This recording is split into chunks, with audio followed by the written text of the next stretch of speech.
ಎಲ್ಲರಿಗೆ ನಮಸ್ಕಾರ. ಉತ್ತರ ರಾಮಚರಿತೆಯ ಸ್ವಾರಸ್ಯ ಆಸ್ವಾದನದ 3ನೇ ದಿವಸಕ್ಕೆ ನಾವು ಬಂದಿದ್ದೇವೆ. 2ನೇ ಅಂಕದ ನಡುವಿನಲ್ಲಿ ಅನ್ನೋದಕ್ಕಿಂತ ಅದಕ್ಕಿಂತ ಒಂದು ಚೂರು ಮುನ್ನ ನಾವು ಬಂದಿದ್ದೇವೆ. ಯಾಕೆಂದರೆ ವಿಷ್ಕಂಭಕದ ಮಾತುಗಳೇ ಇನ್ನೂ ನಡೀತಾ ಇವೆ. ಆತ್ರೇಯಿ ಒಬ್ಬ ಉನ್ನತಾಧ್ಯಯನ ಮಾಡುವ ವಿದ್ಯಾರ್ಥಿನಿ, ವೇದಾಂತಗಳ ಅಧ್ಯಯನ ಮಾಡ್ತಾ ಇದ್ದಾಳೆ. ಜೊತೆಗೆ ವಾಸಂತಿ ಎನ್ನುವ ವನದೇವತೆ ದಂಡಕಾರಣ್ಯದ ಅಧಿಷ್ಠಾತ್ರಿ ಆಕೆಯ ಜೊತೆಗೆ ಸಂವಾದವಾಗ್ತಾ ಇದೆ. ಆ ಹೊತ್ತಿನಲ್ಲೇ ರಾಮಾಯಣದ ಒಂದು ಉಗಮದ ವಿಚಾರ ಕೂಡ ಬಂದಿದೆ. ಅದು ಬಹಳ ಆಕರ್ಷಕವಾದ ರೀತಿಯಲ್ಲಿ ಕವಿ ಹೇಳಿದ್ದಾನೆ. ಶಬ್ದಬ್ರಹ್ಮಣ ತಾದೃಶಂ ವಿವರ್ತಂ ಇತಿಹಾಸಂ ರಾಮಾಯಣಂ ಪ್ರಣಿನಾಯ ಅಂತ. ಈ ಶಬ್ದಬ್ರಹ್ಮದ ವಿವರ್ತ ಅಂತ ಹೇಳುವ ಒಂದು ದೊಡ್ಡ ದೃಷ್ಟಿ. ಕವಿ ಎಂದರೆ ಒಬ್ಬ ಋಷಿ ಎನ್ನುವುದು ಪರಂಪರೆಯಲ್ಲಿರುವುದು. ಈಚೆಗೆ ಅದನ್ನೊಂದು ಮಿಥ್ಯಾ ಅಂಥೇಳಿ ಇಟ್ಸ್ ಎ ಮಿತ್ ಅಂತ ಮಾಡಿದ್ದಾರೆ. ಕವಿಯೂ ಕೂಡ ಮಿಕ್ಕ ಸಾಮಾನ್ಯರಂತೆಯೇ ಒಬ್ಬ ಅಂತ. ಮೊದಲಿಗೆ ನಾನೃಷಿ ಕುರುತೆ ಕಾವ್ಯಂ ಋಷಿಶ್ಚ ಕೆಲ ದರ್ಶನಾತ್ ವಿಚಿತ್ರ ಭಾವಧರ್ಮಾಂಶ ತತ್ವಪ್ರಖ್ಯಾಚ ದರ್ಶನಂ ಮೊದಲಾಗಿ ಭಟ್ಟತೌತನ ಮಾತುಗಳನ್ನು ಉಲ್ಲೇಖ ಮಾಡ್ತಾ ಇದ್ದಿದ್ದು. ತೀರ ಈಚಿನ ಕುವೆಂಪು ಅವರವರೆಗೂ ಕೂಡ ಕವಿಗೆ ಋಷಿತ್ವ ಉಂಟು ಅಂತ. ಆ ಋಷಿತ್ವಕ್ಕೆ ತಕ್ಕಂತೆ ಬಾಳಬೇಕು. ಬಾಳಲಾಗದೇ ಇದ್ದಾಗ ನಮಗಾಗಲಿಲ್ಲ ಅಂತ ಹೇಳುವುದನ್ನು ಬಿಟ್ಟು ಋಷಿತ್ವಾನೂ ಕವಿತ್ವಾನೂ ಸಂಬಂಧವೇ ಇಲ್ಲದ್ದು ಅಂತ ಹೇಳಿಬಿಡೋದು ಬಹಳ ಸುಲಭವಾದದ್ದು. ಯಾವುದು ನಮಗೆ ಅರ್ಥವಾಗಲಿಲ್ವೋ ಅದನ್ನು ಸಿಲೆಬಸ್ಸಿಂದ ಕಿತ್ತಾಕ್ಬಿಡೋದು. ಈ ರೀತಿ ಅದರ ಲಕ್ಷಣದಲ್ಲಿಯೇ ಅದನ್ನು ನಿರ್ನಾಮ ಮಾಡುವಂಥದ್ದು ದುಷ್ಟತನ. ಅದು ಈಗ ನಡೀತಾ ಇದೆ. ಯಾವ ಕ್ಷೇತ್ರದಲ್ಲಾದರೂ ಅದರೊಳಗೆ ಪರಮಾರ್ಥವನ್ನು ಕಾಣಬಲ್ಲವರು ಇರ್ತಾರೆ, ಕಾಣಿಸಬಲ್ಲವರು ಇರ್ತಾರೆ. ಈಗ ನಾದವನ್ನು ಒಂದು ವೇದವಾಗಿ, ನಾದವನ್ನು ಒಂದು ಉಪಾಸನೆಯಾಗಿ ಮಾಡಿಕೊಂಡಂಥವರು ತ್ಯಾಗರಾಜಾದಿಗಳು ಇಲ್ಲವೇ? ಈಗಲೂ ಅಂಥವರು ಎಲ್ಲೋ ಇದ್ದಿರಬಹುದು. ಹಾಗಾಗಿ ಆ ಸಾಧ್ಯತೆಯನ್ನೇ ನಾವು ನಿರಾಕರಿಸಿಬಿಟ್ರೆ ತುಂಬ ತಪ್ಪಾಗುತ್ತೆ. ಹಿರಿಯಣ್ಣನವರು ಅದನ್ನು ಹೇಳ್ತಾರೆ, ಯಾವುದೇ ಕ್ಷೇತ್ರದಲ್ಲಿ ಅತ್ಯುನ್ನತವಾದ ಸಾಧನೆ ಉಂಟಲ್ಲ, ಅದರ ಸಾಧ್ಯತೆಯನ್ನು ನಾವು ನಿರಾಕರಿಸುವಂತೆ ಇಲ್ಲ. ಅದರ ಸಂಭವನೀಯತೆಯನ್ನು ಒಪ್ಪಿಯೇ ಆ ಕಡೆಗೆ ದುಡಿಯಬೇಕು. ಯಾರೂ ಇರೋಕ್ಕೆ ಸಾಧ್ಯ ಇಲ್ಲ, ಆದ್ದರಿಂದ ಅದು ಇಲ್ಲ. ಈ ರೀತಿಯಾದ ತರ್ಕ ಸರಿಯಾಗೋದಿಲ್ಲ. ಶಂಕರರೇ ತಮ್ಮ ವೇದಾಂತ ಸೂತ್ರ ಭಾಷ್ಯದಲ್ಲಿ ಒಂದು ಕಡೆ ಹೇಳ್ತಾರೆ, ನಮಗೆ ಪವಾಡಗಳು ಗೊತ್ತಿಲ್ಲ, ಆದರೆ ಅವನ್ನು ಇಲ್ಲ ಅಂತ ಡಿಸ್ಮಿಸ್ ಮಾಡೋದಿಲ್ಲ, ನಮ್ಮ ವ್ಯಾಪ್ತಿ ಅಲ್ಲಿಲ್ಲ ಅಂತಷ್ಟೇ ಹೇಳ್ತೀವಿ ಅಂತಂತಾರೆ. ಹಾಗೆ ಒಬ್ಬ ಈ ರೀತಿಯಾದ ಸಿದ್ಧಿ ಮಾಡಿಕೊಳ್ಳಬಹುದಾ? ಇರಬಹುದೇನೋ ಗೊತ್ತಿಲ್ಲ. ಯಾಜ್ಞವಲ್ಕ್ಯರು ಹೇಳ್ತಾರಲ್ಲ, ಬ್ರಹ್ಮಿಷ್ಠರು ಯಾರಾದರೂ ಇದ್ದಲ್ಲಿ ಅವರಿಗೆ ನಮಸ್ಕಾರ, ಸದ್ಯಕ್ಕೆ ನಾವು ಗೋಕಾಮರು ಅಷ್ಟೇ. ಈ ಒಂದು ವಿವೇಕ, ಆ ವಿನಯ ಅದು ಬೇಕು. ಭವಭೂತಿ ಆ ಪರಂಪರೆಯನ್ನು ಸಮರ್ಥವಾಗಿ ಪ್ರತಿನಿಧಿಸ್ತಕ್ಕಂಥವನು. ಮತ್ತು ಒಂದು ದೊಡ್ಡ ಪ್ರೇರಣೆಯನ್ನು, ಆ ಪ್ರೇರಣೆಯ ಜೊತೆಗೆ ಆನಂದವನ್ನು ಕೊಡಬೇಕು. ಡಿ ವಿ ಜಿಯವರು ಹೇಳ್ತಾರಲ್ಲ, ಕಾವ್ಯ ಸತ್ಪ್ರೇರಣೆಯನ್ನು ಮತ್ತು ಉನ್ನತವಾದ ಆನಂದವನ್ನು ಎರಡನ್ನೂ ಕೊಡಬೇಕು ಅಂತ. ಹಾಗೆ ಕೊಡದೇ ಇದ್ದರೆ ಅಷ್ಟಾಗಿ ಅದರ ದೊಡ್ಡತನ ಕಾಣಿಸುವಂಥದ್ದಲ್ಲ. ಇದು ನಮಗೆ ಗಮನದಲ್ಲಿರಬೇಕಾದ ಸತ್ಯ. ಬರೀ ಪ್ರೇರಣೆಯೇ ಕೊಡುವುದಾದರೆ ಅದು ಶಾಸ್ತ್ರವಾಗುತ್ತೆ. ಬರೀ ಸಂತೋಷವನ್ನೇ ಕೊಡುವುದಾದರೆ ಅದು ಅಂಥ ಉನ್ನತಿಯನ್ನು ಪಡೆಯದ ಇನ್ಯಾವುದಾದ್ರೂ ಒಂದು ವಿಷಯವೂ ಆಗಿರಬಹುದು. ಇನ್ನೊಂದು ವಿಷಯ ಏನಂದರೆ, ಭವಭೂತಿಯ ಈ ಕಾವ್ಯ ಅಂದರೆ ದೃಶ್ಯ ಕಾವ್ಯದಲ್ಲಿ ಹೆಚ್ಚು ಸ್ತ್ರೀ ಪಾತ್ರಗಳಿವೆ. ಪುರುಷ ಪಾತ್ರಗಳ ಸಂಖ್ಯೆ ಕಡಿಮೆ ಅಂತನ್ನಬೇಕು. ಅಷ್ಟರ ಮಟ್ಟಿಗೆ ಸ್ತ್ರೀ ಪಾತ್ರಗಳು ತುಂಬಿ ತುಳುಕಾಡುತ್ತವೆ. ಇದು ನಾಟಿಕ ಅನ್ನುವಂಥ ಒಂದು ಕಾವ್ಯ ಪ್ರಕಾರದ ಲಕ್ಷಣ. ನಾಟಿಕಾ ಕ್ಲುಪ್ತ ವೃತ್ತ ಸ್ಯಾತ್ ಸ್ತ್ರೀ ಪ್ರಾಯ ಚತುರಂಕಿಕಾ ಅಂತಲೇ ವಿಶ್ವನಾಥ ತನ್ನ ಸಾಹಿತ್ಯ ದರ್ಪಣದಲ್ಲಿ ಹೇಳ್ತಾನೆ. ನಾಟಿಕ ಅಂದರೆ ಆ ಹೇರಂ ಒಪೇರಾ ಅಂತ ಕರಿತೀವಲ್ಲ, ಅಂತಃಪುರದ ಒಂದು ವೈನೋದಿಕ. ಅದರೊಳಗೆ 4 ಅಂಕ ಇರುತ್ತವೆ. ಚಿಕ್ಕದಾದ ವೃತ್ತ, ನಾಯಕ ಧೀರ ಲಲಿತ, ಒಬ್ಬಳು ಪ್ರೌಢೆಯಾದ ನಾಯಕಿ, ಅವಳು ಶೀಘ್ರ ಕೋಪಿನೆಯಾಗಿರ್ತಾಳೆ. ಮತ್ತೊಬ್ಬಳು ಸುಂದರಿಯಾದ ಒಂದು ಮಟ್ಟದ ಮುಗ್ಧ ನಾಯಕಿ, ಅವಳನ್ನು ರಾಜ ವಶೀಕರಿಸಿಕೊಳ್ಳೋದು. ಈ ರೀತಿಯಾದದ್ದು ಮಾಲವಿಕಾಗ್ನಿಮಿತ್ರ ಒಂದು ದೊಡ್ಡ ಮಾಡೆಲ್. ಅದರೊಳಗೆ ಹರ್ಷನ ರತ್ನಾವಳಿ, ಪ್ರಿಯದರ್ಶಿಕ, ಮತ್ತು ರಾಜಶೇಖರನ ವಿದ್ಧಶಾಲ ಭಂಜಿಕ, ಚಂದ್ರಕಲಾ ಇತ್ಯಾದಿ ವಿಶ್ವನಾಥನೇ ಮೊದಲಾದವರು ಅನೇಕರು ಬೆಳೆಸಿಕೊಂಡು ಬಂದಿದ್ದಾರೆ. ಅದರ ಮತ್ತೊಂದು ರೂಪವಾಗಿ ಸಟ್ಟಕ ಅಥವಾ ಸಾಟಕ ಅಂತ ಪ್ರಾಕೃತದಲ್ಲಿ ಬಂದಿದೆ. ರಾಜಶೇಖರನ ಕರ್ಪೂರ ಮಂಜರಿಯೇ ಅದಕ್ಕೆ ಉತ್ತಮ ನಿದರ್ಶನ. ಹಾಗೆ ಇನ್ನೂ ಹಲವು ಇವೆ. ಆದರೆ ಇಲ್ಲಿ ಸ್ತ್ರೀ ಪಾತ್ರದ ಬಾಹುಲ್ಯ ಬಂದಾಗಲೂ ಇಲ್ಲಿ ಇರುವುದಕ್ಕೂ ಅಗಾಧವಾದ ವ್ಯತ್ಯಾಸ ಇದೆ. ಭವಭೂತಿ ನಿಜವಾದ ಅರ್ಥದಲ್ಲಿ ಸ್ತ್ರೀವಾದಿ. ಅಂದರೆ ಅವನು ಹೆಣ್ಣಿನ ಗೌರವವನ್ನು ಘನತೆಯನ್ನು ಪ್ರತಿಷ್ಠಾಪನೆ ಮಾಡೋದಕ್ಕೆ ಹೊರಟಂಥವನು, but not at the cost of man. ಯಾವುದನ್ನು ಒಂದನ್ನು ಮಟ್ಟ ಹಾಕಿ ಇನ್ನೊಂದನ್ನು ಉದ್ಧಾರ ಮಾಡುವುದು ಅಂತ ಇಲ್ಲ. ಒಂದು ಗಿಡವನ್ನು ಮುರಿದು ಮತ್ತೊಂದು ಗಿಡವನ್ನು ಎತ್ತರ ಅಂತ ತೋರಿಸೋಕ್ಕೆ ಬದಲಾಗಿ ಇನ್ನೊಂದು ಗಿಡವನ್ನು ಉನ್ನತವಾಗಿ ಬೆಳೆಸಿ ತೋರಿಸಬೇಕಷ್ಟೇ. ಇನ್ನೊಂದರ ತಲೆ ಕತ್ತರಿಸಿ ನಾವು ಎತ್ತರವಾದವಿ ಅಂತ ಅನ್ನೋದಲ್ಲ. ಭವಭೂತಿ ರಾಮನನ್ನು ಹೀನಾಯ ಮಾಡದೆಯೇ ಸೀತೆಯನ್ನು ದೊಡ್ಡವಳನ್ನಾಗಿ ಮಾಡ್ತಾನೆ. ಸೀತಾ ಪರಿತ್ಯಾಗ ತುಂಬ ಅನ್ಯಾಯದ ಸಂಗತಿ ಅನ್ನುವುದನ್ನು ತೋರ್ಪಡಿಸ್ತಾನೆ. ನಾವು ಮಾಡಬೇಕಾದದ್ದು ಅಂಥದ್ದು. ಇಲ್ಲಿ ಹಾಗೆ ತೋರುತ್ತೆ. ಅರುಂಧತಿ ಇರಬಹುದು, ಆತ್ರೇಯಿ, ಮುರಲ, ತಮಸ, ಸೀತೆ, ಆಮೇಲೆ ವಾಸಂತಿ ಮತ್ತು ಕೌಸಲ್ಯೆ, ಹೀಗೆ ಒಬ್ಬರೇ ಇಬ್ಬರೇ ಹಲವರು ಸ್ತ್ರೀ ಪಾತ್ರಗಳು ಬರ್ತಾರೆ. ಎಲ್ಲರೂ ಕೂಡ ಉದಾತ್ತ ಗಂಭೀರವಾದಂಥ ವರ್ತನೆಯವರೇ. ಅರುಂಧತಿ ಬರ್ತಾಳೆ. ಇನ್ನು ಪರೋಕ್ಷ ಪಾತ್ರಗಳಂತೂ ಗಂಗೆ ಇದ್ದಾಳೆ, ಲೋಪಾಮುದ್ರೆ ಇದ್ದಾಳೆ, ಈ ತರಹ ಹಲವರೆಲ್ಲ ಬರ್ತಾರೆ. ತುಂಬ ದೊಡ್ಡ ದೊಡ್ಡ ಚೇತನಗಳು ಅಂತ ಗೊತ್ತಾಗುತ್ತೆ. ಒಬ್ಬೊಬ್ಬರು ಅದೆಷ್ಟು ದೊಡ್ಡ ತಪಸ್ಸನ್ನು ಮಾಡಿದ್ದಾರೆ ಅಂತನ್ನುವುದನ್ನು ಕವಿ ಸೂಚನೆ ಕೊಡ್ತಾ ಬರ್ತಾನೆ. ಹೀಗೆ ಈ ಉತ್ತರ ರಾಮಚರಿತದಲ್ಲಿ ಸ್ತ್ರೀಪ್ರಾಯವಾಗಿದ್ದರೂ ಅದು ಘನಿಷ್ಠವಾಗಿರುತ್ತೆ ಅಂತ ತೋರಿಸ್ತಾನೆ. ಕಾರಣ ಅವನ ಕಾಲದಲ್ಲಿ ಇಲ್ಲ ಪ್ರಹಸನ, ಇಲ್ಲ ಬಾಣ, ಇಲ್ಲ ನಾಟಿಕ, ಈ ಥರದ್ದೇ ಫಾರ್ಸ್ ಅಥವಾ ಮೊನೊಲಾಗ್, ಅದು ಮತ್ತು ವೇಶ್ಯಾವಾಟಿ ವೃತ್ತಾಂತದಲ್ಲಿಯೇ ಪರ್ಯವಸಾನವಾಗೋದು. ಇಲ್ಲದೇ ಇದ್ದರೆ ಈ ಅಂತಃಪುರದ ವೈನೋದಿಕ, ಅಂದರೆ ಜನಸಾಮಾನ್ಯರ ವಲಯದಲ್ಲಿ ನಡೀತಕ್ಕಂಥ ಒಂದು ಶೃಂಗಾರದ ಪತನ, ಅರಮನೆಯ ಮಟ್ಟದಲ್ಲಿ ನಡೀತಕ್ಕಂಥ ಒಂದು ಶೃಂಗಾರದ ಪತನ, high class slum, low class slum ಅಂತ ಹೇಳ್ಬೋದು. ಆ ಎರಡು ಸ್ಲಮ್ಗಳನ್ನು ನಾವಲ್ಲಿ ಕಾಣ್ತೀವಿ ನಾಟಿಕ ಬಾಣಗಳಲ್ಲಿ. ಚೆನ್ನಾಗಿವೆ, ಇಲ್ಲ ಅಂತಿಲ್ಲ, ನಾನು ಮೆಚ್ಚಿಕೊಳ್ತೀನಿ. ಹಿಂದೆ ಇದೇ ವೇದಿಕೆಯಲ್ಲಿ ಪದ್ಮಪ್ರಾಭೃತಕ ಅನ್ನುವಂಥ ಬಾಣದ ಬಗ್ಗೆ ಮಾತನಾಡಿದ್ದೆ. ಆದರೆ ಆ ಪ್ರಾಚೀನ ಬಾಣಗಳ ಸಂಕೀರ್ಣತೆ, ಸೊಗಸು, ಸೋಪಜ್ಞತೆ ಹೋಗಿ ನವೀನ ಬಾಣಗಳು ತುಂಬ ಅಗ್ಗವಾಗ್ತಾ ಬಂದವು. ಯಾವುದೇ ಕ್ಷೇತ್ರದಲ್ಲಿ, ಯಾವುದೇ ವಿದ್ಯೆಯಲ್ಲಿಯೂ ಉತ್ಕರ್ಷ ಅಂತ ಅನ್ನೋದಿರುತ್ತಲ್ಲ, ಅದಕ್ಕೆ ದೊಡ್ಡ ಮೌಲ್ಯ ಇರುತ್ತೆ. ಅದನ್ನು ನಾವು ಇಲ್ಲ ಅಂತ ತೆಗೆದುಹಾಕೋಕ್ಕಾಗೋಲ್ಲ. ನೀವು ಸಾಮಾನ್ಯ ಸಿನಿಮಾ ಚೆನ್ನಾಗಿರೋದಿಲ್ಲ, ಅದು ಅಗ್ಗ ಅಂತ ಅನ್ನೋಕ್ಕಾಗೋಲ್ಲ, ಅಲ್ಲಿ ಉತ್ಕೃಷ್ಟವಾದದ್ದಿರುತ್ತೆ. ಹಾಗೆಯೇ ಶಾಸ್ತ್ರೀಯ ಸಂಗೀತವೇ ಉತ್ಕೃಷ್ಟ ಅನ್ನೋಕ್ಕಾಗಲ್ಲ, ಅಲ್ಲಿ ಅಗ್ಗವಾದದ್ದಿರುತ್ತೆ. ಕ್ಲಾಸಿಕಲ್ ಮತ್ತು ಕ್ಲಾಸಿಕ್ ಅನ್ನುವಂಥದ್ದು ಇದೆಯಲ್ಲ, ನಾನ್ ಕ್ಲಾಸಿಕಲ್ನಲ್ಲಿಯೂ ಕ್ಲಾಸಿಕ್ ಇರ್ಬೋದು, ಕ್ಲಾಸಿಕಲ್ನಲ್ಲಿಯೂ ಕ್ಲಾಸಿಕ್ ಇರ್ಬೋದು, ನಾನ್ ಕ್ಲಾಸಿಕಲ್ನಲ್ಲಿ ಕ್ಲಾಸಿಕ್ ಆಗದೇ ಇರುವಂಥದ್ದು ಇರ್ಬೋದು, ಕ್ಲಾಸಿಕಲ್ನಲ್ಲಿ ಕ್ಲಾಸಿಕ್ ಆಗದೇ ಇರತಕ್ಕಂಥದ್ದು ಇರ್ಬೋದು. ಈ ಸಾಧ್ಯತೆಗಳನ್ನು ನಾವು ಗಮನಿಸಿಕೊಂಡಾಗ ತಿಳಿಯುತ್ತದೆ. ಭವಭೂತಿ ಒಂದು ಕ್ಲಾಸಿಕ್ ಮಾಡೋದಕ್ಕೆ ಹೊರಟ ಪ್ರಯತ್ನ. ನಾಟಕದ ಮೂಲಕ, ನಾಟಕ ಅಂತಂದರೆ ರೂಪಕ ಸಾಮ್ರಾಜ್ಯದಲ್ಲಿ ಸರ್ವೋತ್ಕೃಷ್ಟ, ದಶರೂಪಕದಲ್ಲಿ ಅತ್ಯುತ್ತಮವಾದಂಥದ್ದು ಅನ್ನುವುದು ಗೊತ್ತಾಗುತ್ತೆ. ಆ ಉತ್ತಮವಾದ ಪ್ರಕಾರಕ್ಕೆ ಉತ್ತಮತೆಯನ್ನು ತಂದುಕೊಡಬೇಕು ಅನ್ನುವ ಪ್ರಯತ್ನದಲ್ಲಿದ್ದಾನೆ. ಅದಕ್ಕೆ ಯಾವ ಮಟ್ಟದ ಸಾಹಸ ಮಾಡ್ತಾನೆ ಅಂದರೆ, ವಾಲ್ಮೀಕಿಯೂ ನಾಟಕವನ್ನು ಬರೆದದ್ದು ಹೌದು ಅಂತ ಅನ್ನುವುದನ್ನು ತೋರ್ಪಡಿಸುವ ಮಟ್ಟಕ್ಕೆ ಬರ್ತಾನೆ. ಆ ನಾಟಕವೇ ರಚನೆ ಆಗೋದಕ್ಕೆ ಕಾರಣ ಏನು? ಒಂದು ಭವಭೂತಿಯ ಮಾಧ್ಯಮ, ಮತ್ತೊಂದು ಜನಕ್ಕೆ ನೇರವಾಗಿ ಮುಟ್ಟುತ್ತೆ. ಭಟ್ಟತೌತನದೇ ಮಾತನ್ನು ತೆಗೆದುಕೊಳ್ಳೋದಿದ್ದರೆ, ಅನುಭಾವ ವಿಭಾವಾನಾಂ ವರ್ಣನಾ ಕಾವ್ಯ ಮುಚ್ಯತೆ ತೇಷಾಮೇವ ಪ್ರಯೋಗಸ್ತು ನಾಟ್ಯಂ ಗೀತಾದಿ ರಂಜಿತಂ ಅಂತ. ಅನುಭಾವ ವಿಭಾವಗಳು ಚಿತ್ತವೃತ್ತಿ ಸಾಮಗ್ರಿಗಳು ಅಂತ ಕರೀಬೋದು. They are the attitudes of the mind, immense possibilities, myriad possibilities of the attitude of the mind ಅಂತ ಯಾವುದಿದೆ ಅದು ಅನುಭಾವ ವಿಭಾವ ಸಾಮಗ್ರಿ. ಅದನ್ನು ಕಾರ್ಯಕಾರಣ ಸಾಮಗ್ರಿ ಅಂತ ಹೇಳ್ಬೋದು. In the aesthetic frame it is the causation and effect, cause and effect ಅನ್ನುವಂಥ ತತ್ವ. ಅದನ್ನು ವರ್ಣನೆಯಾಗಿ ಮಾತಿನ ರೂಪದಲ್ಲಿ ಚಿತ್ರೀಕರಣ ಮಾಡಿಕೊಟ್ರೆ ಕಾವ್ಯ ಆಗುತ್ತದೆ, ಶ್ರವ್ಯ ಕಾವ್ಯ. ಅದನ್ನು ಹಾಡು, ಹಸೆ, ಕುಣಿತ ಇವೆಲ್ಲದರಿಂದ ಸೇರಿಸಿಕೊಟ್ರೆ ಅದು ನಾಟ್ಯವಾಗುತ್ತದೆ ಅಂತ. ನಮಗೆ ಓದಿಕೊಂಡು ಮನಸ್ಸಿನಲ್ಲಿ ಕಲ್ಪನೆ ಮಾಡಿಕೊಳ್ಳಬೇಕು.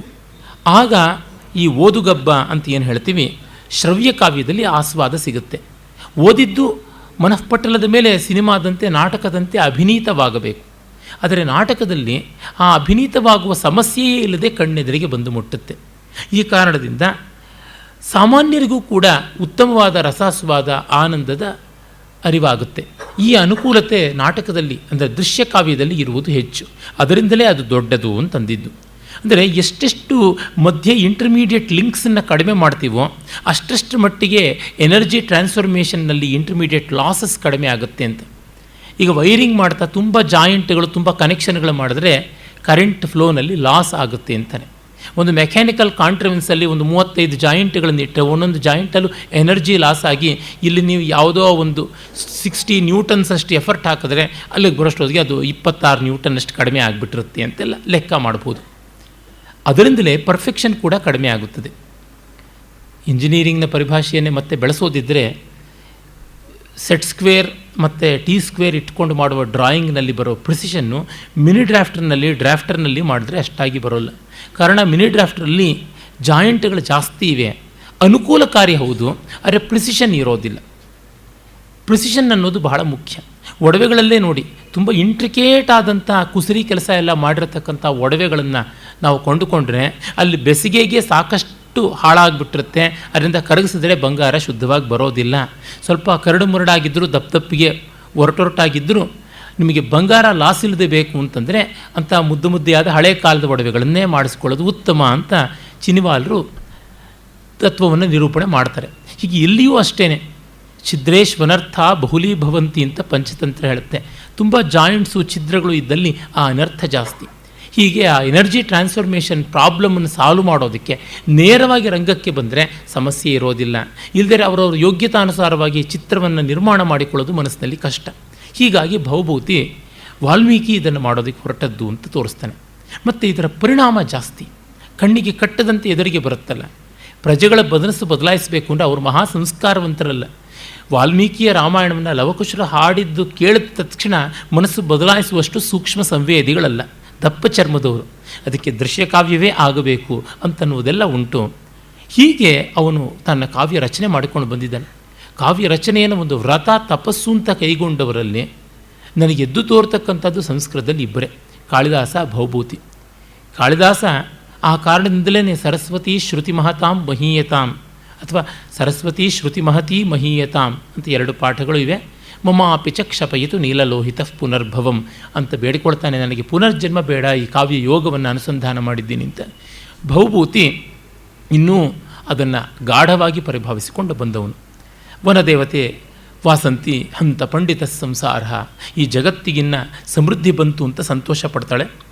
ಆಮೇಲೆ ಇದು ಪಂಚವಟಿ, ಈ ಅಗಸ್ತ್ಯಾಶ್ರಮಕ್ಕೆ ಹೇಗೆ ಹೋಗಬೇಕು ಅಂದರೆ ಇದೇ ನೋಡು ಪಂಚವಟಿ, ಅಲ್ಲಿಂದ ಮುಂದೆ ಗೋದಾವರಿ ತೀರದಲ್ಲಿ ಅಂತ. ಆಗ ಆತ್ರೇಯಿ ಅದನ್ನು ಕೇಳಿ ಕಣ್ಣೀರಿಡ್ತಾ ಅಪ್ಯೇತತ್ತಪೋವನಂ ಅಪ್ಯೇಷಾ ಪಂಚವಟಿ ಅಪಿ ಸರಿದಿಯಂ ಗೋದಾವರಿ ಅಪ್ಯಯಂ ಗಿರಿ ಪ್ರಸ್ರವಣ ಅಪಿ ಜನಸ್ಥಾನ ವನದೇವತಾತ್ಮಂ ವಾಸಂತಿ ಅಂತಂತಾಳೆ. ಆ ಉದ್ಗಾರಗಳು ನೋಡಿ, ಇದು ಪಂಚವಟಿಯ, ಇದು ಗೋದಾವರಿ ತೀರವ, ಇದು ಗಿರಿ ಪ್ರಸ್ರವಣದ ಜಾಗವ, ಇದು ವನದೇವತೆ ವಾಸಂತಿ ಇರುವ ಸ್ಥಳ, ಅಂದರೆ ನೀನೇ ವಾಸಂತಿನ ಅಂತ. ಅವಳಿಗೆ ರಾಮಾಯಣ ಓದಿ ಇವೆಲ್ಲ ಗೊತ್ತಿದೆ ಅಂತ. ರಾಮಾಯಣದಲ್ಲಿ ಎಲ್ಲವೂ ಬಂದಿದೆ, ವಾಸಂತಿಯ ಪ್ರವೇಶ ಬಿಟ್ಟು. ಇದನ್ನು ಕವಿ ಕಲ್ಪನೆ ಮಾಡಿಕೊಂಡಿದ್ದಾರೆ, ವಾಸಂತಿಯ ವಿವರಗಳು ಗೊತ್ತಿತ್ತು ಅಂತ. ತಥೈವ ತತ್ಸರ್ವಂ, ಹೌದಮ್ಮ ಅದೆಲ್ಲ ಅಂತ.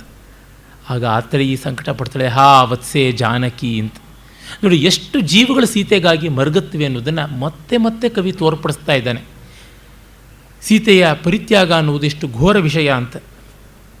ಸಯೇಷತೆ ವಲ್ಲಭಶಾಖಿವರ್ಗ ಪ್ರಾಸಂಗಿಕೀನಾಂ ವಿಷಯಕಥಾನಾಂ ತ್ವಾಂ ನಾಮಶೇಷಾಂ ಅಪಿ ದೃಶ್ಯಮಾನಃ ಪ್ರತ್ಯಕ್ಷ ದೃಷ್ಟಾಮಿವ ನಃ ಕರೋತಿ. ಅಯ್ಯೋ, ನೀನಿಲ್ಲದೇ ಇದ್ದರೂ ನೀನು ಬೆಳೆಸಿದ ಮರಗಳು, ನೀನು ಬೀಜ ಬಿತ್ತಿ ಸಸಿ ನೆಟ್ಟು ಪಾತಿ ಕಟ್ಟಿ ನೀರು ಹುಯ್ದು ಗೊಬ್ಬರ ಹಾಕಿ ಬೆಳೆಸಿದ ಮರಗಳು, ಇವುಗಳು ಇಲ್ಲಿರ್ತಕ್ಕಂಥ ಪ್ರತಿ ಚರಾಚರ ಜೀವರಾಶಿಯಲ್ಲಿ ನಿನ್ನ ಕಥೆಗಳು ಕೇಳಿಬರ್ತಾ ಇವೆ. ನೀನು ನಾಮಾವಶೇಷ ಮಾತ್ರ ಆಗಿದ್ದರೂ ಕೂಡ ನನಗೆ ಪ್ರತ್ಯಕ್ಷವಾಗಿ ಕಾಣುವಂತೆ ಇದೆಯಲ್ಲ ಅಂತ. ವಾಸಂತಿ ಕೂಡ ಭಯಪಟ್ಟುಕೊಂಡು ಇದೇನಿದು ನಾಮಶೇಷ ಮಾತ್ರ ಅಂತ ಹೇಳ್ತಾ ಇದೆಯಲ್ಲ, ಏನಾಯಿತು? ಕಿಮತ್ಯಾಹಿತಂ ಸೀತಾದೇವಿಯ, ಸೀತಾದೇವಿ ಏನಾಯ್ತು ಹೇಳು ಅಂತ. ನ ಕೇವಲ ಮತ್ಯಾಹಿತಂ ಸಾಪವಾದಮಪಿ, ಬರೀ ಅವಳಿಗೆ ಅನ್ಯಾಯ ಆದದ್ದಲ್ಲ, ಅಪವಾದವೂ ಬಂತು ಅಂತ ಹೇಳಿ ಹೀಗೆ ಅಂತ ಕಿವಿಯಲ್ಲಿ ಹೇಳ್ತಾಳೆ. ಅದೆಷ್ಟು ಬಾರಿ ಸೀತಾ ಪರಿತ್ಯಾಗವನ್ನು ಕವಿ ರಂಗದ ಮೇಲೆ ಶಾಬ್ದಿಕವಾಗಿ ಹೇಳೋದಿಲ್ಲ ನೋಡಿ. ಅದು ಹೇಳಿದ್ರೆ ಮೈಲಿಗೆ ಆಗುತ್ತೆ ಅಂತ. ದೊಡ್ಡವ್ರ ವಿಷಯದಲ್ಲಿ ನಿಂದೆಯನ್ನು ವೃಥಾ ಮಾಡುವುದು ಪಾತಕ, ಅದನ್ನು ಕೇಳುವುದು ಪಾತಕ ಅಂತ ಕಾಳಿದಾಸ ಹೇಳ್ತಾನಲ್ಲ ಕುಮಾರ ಸಂಭವದಲ್ಲಿ. ಅದಿಲ್ಲಿ ಅನುಸಂಧೇಯ. ಹಾ ದಾರುಣೋ ದೈವ ನಿರ್ಘಾತ ಅಂತ ವಾಸಂತಿ ಮೂರ್ಛೆ ಹೊರಟೋಗ್ಬಿಡ್ತಾಳೆ. ಆಮೇಲೆ ಅವಳನ್ನು ಎಬ್ಬಿಸ್ತಾಳೆ. ಉತ್ತರಾಮಚರಿತೆಯ ಒಂದು ವಿಶೇಷ ಅಂದರೆ ಮೂರ್ಛೆಗೆ ಕೊನೆ ಮೊದಲಿಲ್ಲ ಇಲ್ಲಿ. ರಾಮನಿಂದ ಮೊದಲುಗೊಂಡು ಸೀತೆಯವರೆಗೆ ಎಲ್ಲರೂ ಮೂರ್ಛೆ ಹೋಗಿದ್ದೇ, ಎದ್ದದ್ದು ಎದ್ದಿದ್ದೆ. ಏನಂದರೆ ಈ ತೀವ್ರತೆಯನ್ನು ಅವನು ಅನುಭವಿಸಿ ಮಾಡುವಂಥದ್ದು ಅನ್ನುವ ಒಂದು ಕ್ಷಮ್ಯವಾದಂಥ ದೃಷ್ಟಿಯಿಂದ ನೋಡಬಹುದು. ಇಂಟೆನ್ಸಿಟಿ ಕಡಿಮೆ ಆಗುತ್ತೆ. ಏನು ಮಾಡೋದು? ಪರ್ವೀನ ಸುಲ್ತಾನ ಕಚೇರಿಗೆ ಹೋದರೆ ಹೆಜ್ಜೆಜ್ಜೆಗೂ ಆಕೆ ತಾರ ಸಪ್ತಕದಲ್ಲಿ ಓಡಾಡ್ತಾರೆ, ಮೇಲುಗಡೆ ಪಂಚಮವನ್ನು ಮುಟ್ಟಿಸ್ತಾರೆ, ಇನ್ನು ನಿಷಾದ ಷಡ್ಜಕ್ಕೂ ಬರ್ತಾರೆ. ಅದು ಅವರ ಸ್ವಭಾವ ಅಷ್ಟೇ. ಅದರೊಳಗಡೆ ನಮಗೇನಾದರೂ ಆಸ್ವಾದ ಸಿಗುತ್ತಾ ಅಂತ ಅನ್ನೋದನ್ನು ನೋಡಬೇಕು. ಎಲ್ಲರೂ ಕಾಳಿದಾಸನಂತೆ ಔಚಿತ್ಯವೇದಿಗಳಲ್ಲಿ ಔಚಿತ್ಯವೇದಿಗಳಾಗೋಲ್ಲ. ಬಹುಭೂತಿಯಲ್ಲಿ ಕೆಲವೊಮ್ಮೆ ಆ ಔಚಿತ್ಯದ ಸಮತೋಲನದ ಹದ ಎಲ್ಲೇ ತಪ್ಪುತ್ತೆ. ಆದರೆ ಅವನು ದೊಡ್ಡ ಕವಿ ಆದ್ದರಿಂದ ನಿಭಾಯಿಸಿಕೊಂಡು ಹೋಗ್ತಾನೆ. ಬಾಣನಲ್ಲಿ ಕೂಡ ಆ ಲೋಪ ಕಾಣಿಸುತ್ತೆ. ದೋಷ ಅಂತ ಹೇಳಬೇಕು, ಆದರೆ ಆ ಸೂಕ್ತಿ ಸಹಸ್ರ ದ್ಯೋತಿತಾನಾಂ ಮಹಾಕವೀನಾಂ ದೋಷೋದ್ಘಾಟನಂ ಆತ್ಮನೇಯವ ದೂಷಣಾಯ ಅಂತ ಭಾವಿಸಿ ಸ್ವಲ್ಪ ಕಡಿಮೆ ಮಾಡಿಕೊಳ್ಬೇಕಾಗುತ್ತೆ ಅಷ್ಟೇ. ಕುಮಾರವ್ಯಾಸನಲ್ಲಂತೂ ಕೇಳಲೇಬೇಕಾಗಿಲ್ಲ.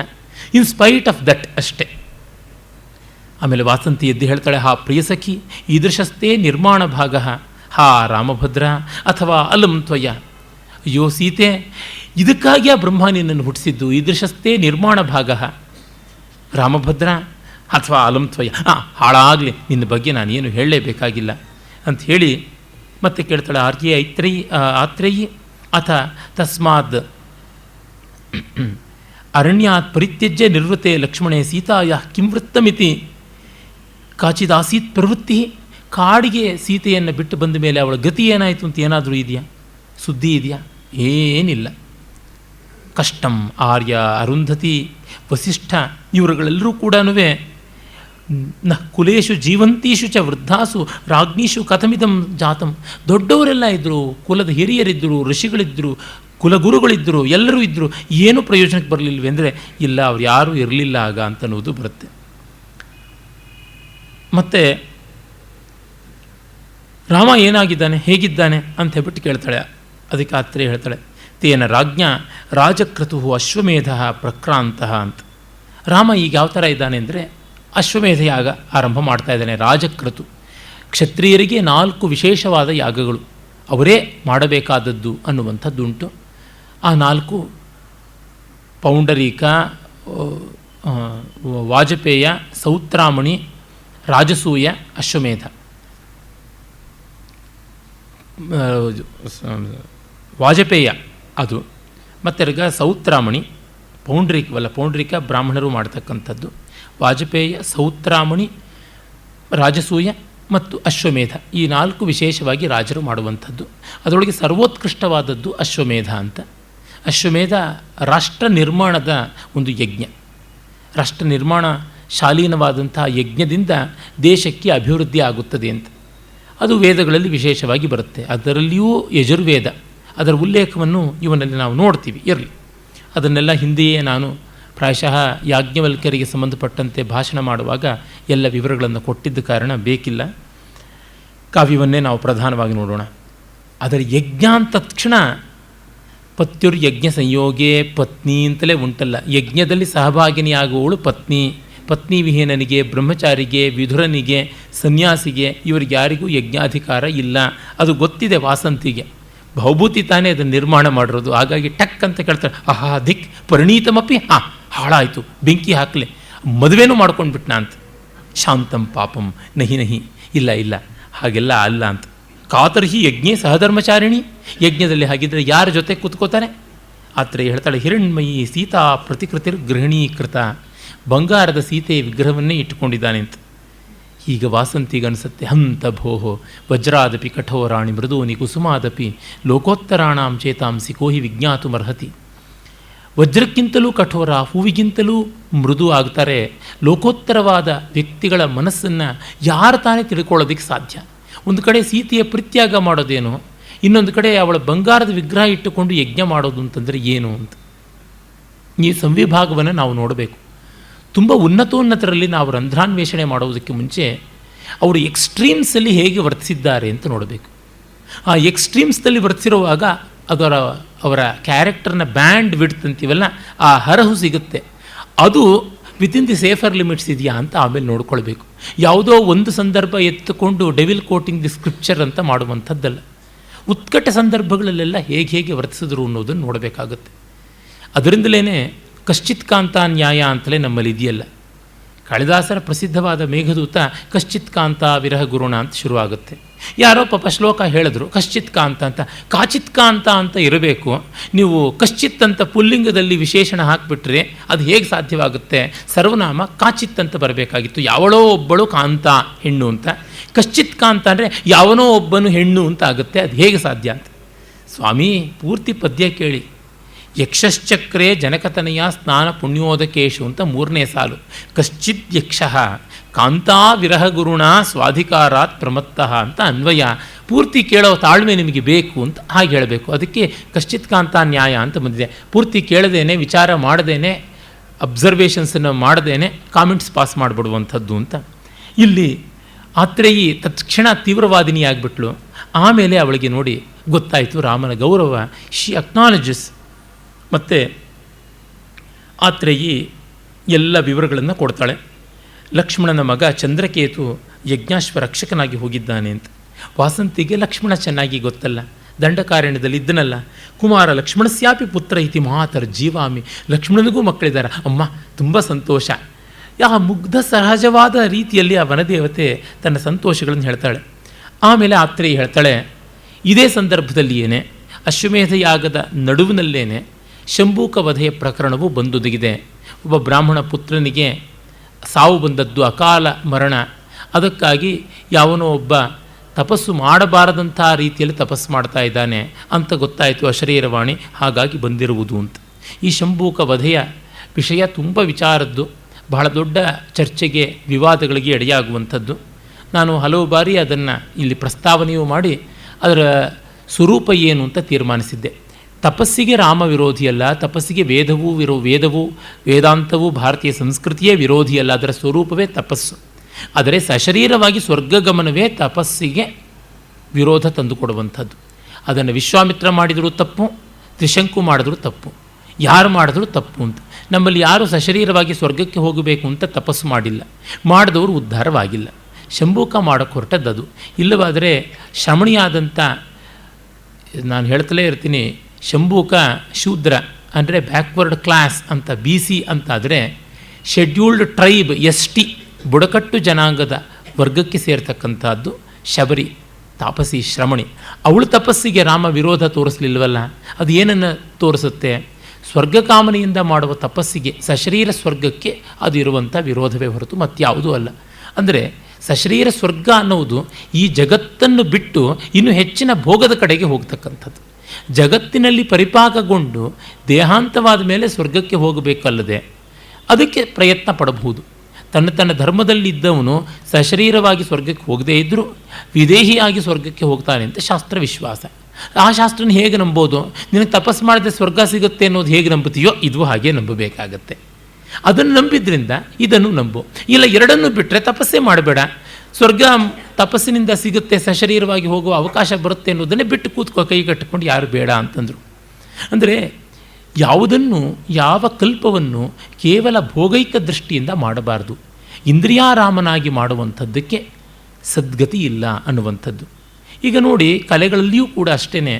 ನಾವು ನಮ್ಮ ಲೌಕಿಕವಾದ ಅಭಿವೃದ್ಧಿಗೆ ಮಾತ್ರ ಕಲೆಯನ್ನು ಬಳಸ್ಕೊಳ್ತೀವಿ ಅಂತಂತಂದರೆ ಆ ಕಲೆಯ ಬಗೆಗೆ ನಾವಷ್ಟಾಗಿ ಗೌರವ ಕೊಡಲ್ಲ. ಅದಕ್ಕೆ ಶಿಷ್ಟ ಸಮ್ಮತಿ ಅನ್ನುವುದು ಇಲ್ಲ. ಆ ಕಾರಣದಿಂದಲೇ ಒಬ್ಬ ಐಟಮ್ ಸಾಂಗನ್ನೇ ಡಾನ್ಸ್ ಮಾಡಿಕೊಂಡಿರ್ತಕ್ಕಂಥ ಹೆಣ್ಣಿಗೂ ಅಥವಾ ಗಂಡಿಗೂ ಬೇಕಾದರೂ ಶುದ್ಧವಾಗಿ ಸಾಂಪ್ರದಾಯಿಕವಾದ ನೃತ್ಯವನ್ನು ಮಾಡ್ಕೊಂಡು ಬರ್ತಾ ಇರತಕ್ಕಂಥ ಒಬ್ಬ ನರ್ತಕರಿಗೂ ಇರುವ ವ್ಯತ್ಯಾಸ ಏನು ಅಂತ ಗೊತ್ತಾಗುತ್ತೆ. ಐಟಮ್ ಸಾಂಗ್ನಲ್ಲಿ ಇಂದ್ರಿಯ ಲೋಲುಪತಿಯನ್ನೇ ಪ್ರಧಾನವಾಗಿ ತೋರಿಸೋದಾಗೋದ್ರಿಂದ ಆ ಮಾಧ್ಯಮವೂ ಅದೇ ಆಗಿದೆ, ಅವರ ಸಾಧನೆಯೂ ಅದೇ ಆಗಿದೆ. ಆದರೆ ಇಲ್ಲಿ ಹಾಗಲ್ಲ. ದೇಹವನ್ನು ಒಂದು ಉಪಕರಣವಾಗಿ ಬಳಸಿ ದೇಹಾತೀತವಾದ ಚಿತ್ತವಿಶ್ರಾಂತವಾದ ಭಾವಗಳನ್ನು ತೋರಿಸೋದಕ್ಕೆ ಬಳಸ್ಕೊಳ್ತಾ ಇದ್ದೀವಿ ಅನ್ನುವಂಥ ವ್ಯತ್ಯಾಸ ಕಾಣಿಸುತ್ತೆ. ಇದು ಲೋಕದಲ್ಲಿ ಇಂದೂ ಕೂಡ ಇರುವಂಥದ್ದು.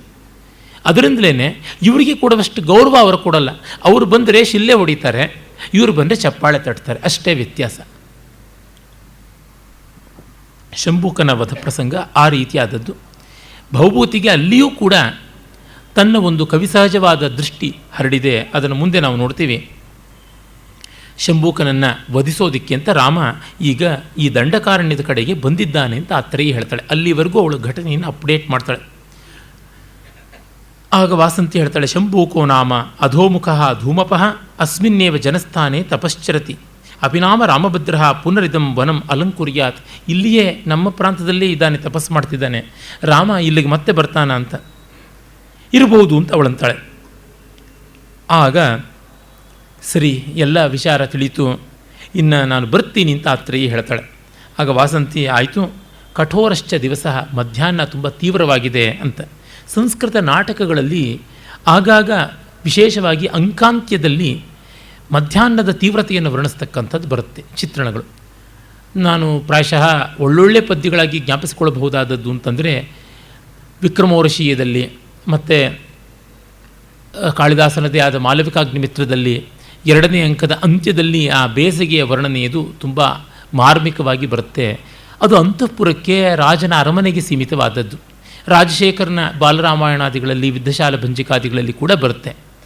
ಆದರೆ ನಿಜವಾದ ಕಾಡಿನ ಮಧ್ಯಾಹ್ನ ಹೇಗಿರುತ್ತೆ ಅಂತ ಯಾವ ಕವಿಯೂ ವರ್ಣಿಸಿಲ್ಲ. ಅರಮನೆಯ ಮಧ್ಯಾಹ್ನ ಹೇಗಿರುತ್ತೆ ಅಂತಂದರೆ ಆ ಒಂದು ಉದ್ದವಾದ ಕಲ್ಯಾಣಿಗಳು ಅಥವಾ ಕೃತಕ ಸರೋವರಗಳು, ಅಲ್ಲಿ ನೀರು ಕೂಡ ತಾಪ ಹೆಚ್ಚಾಯಿತು ಅಂತ ಹೇಳ್ಬಿಟ್ಟಿದ್ದನುವೆ, ನೆರಳಿರ್ತಕ್ಕಂಥ ಜಾಗಕ್ಕೆ ಜಲಪಕ್ಷಿಗಳು ಬಂದಿವೆ, ತಾವರೆಗಳ ಎಲೆಗಳ ಹಿಂದೆ ಹಂಸ ಕಾರಂಡವಾದಿಗಳು ಅವಿತುಕೊಂಡಿವೆ, ಮತ್ತು ಜಲಯಂತ್ರಗಳು ಅಂದರೆ ಫೌಂಟನ್ಸ್ ಹೆಚ್ಚಿನ ವೇಗದಿಂದ ಕೆಲಸ ಮಾಡುವುದಾಗಿದೆ, ಬೀಸಣಿಗೆಯಲ್ಲಿ ಬೀಸೋದಾಗ್ತಾ ಇದೆ.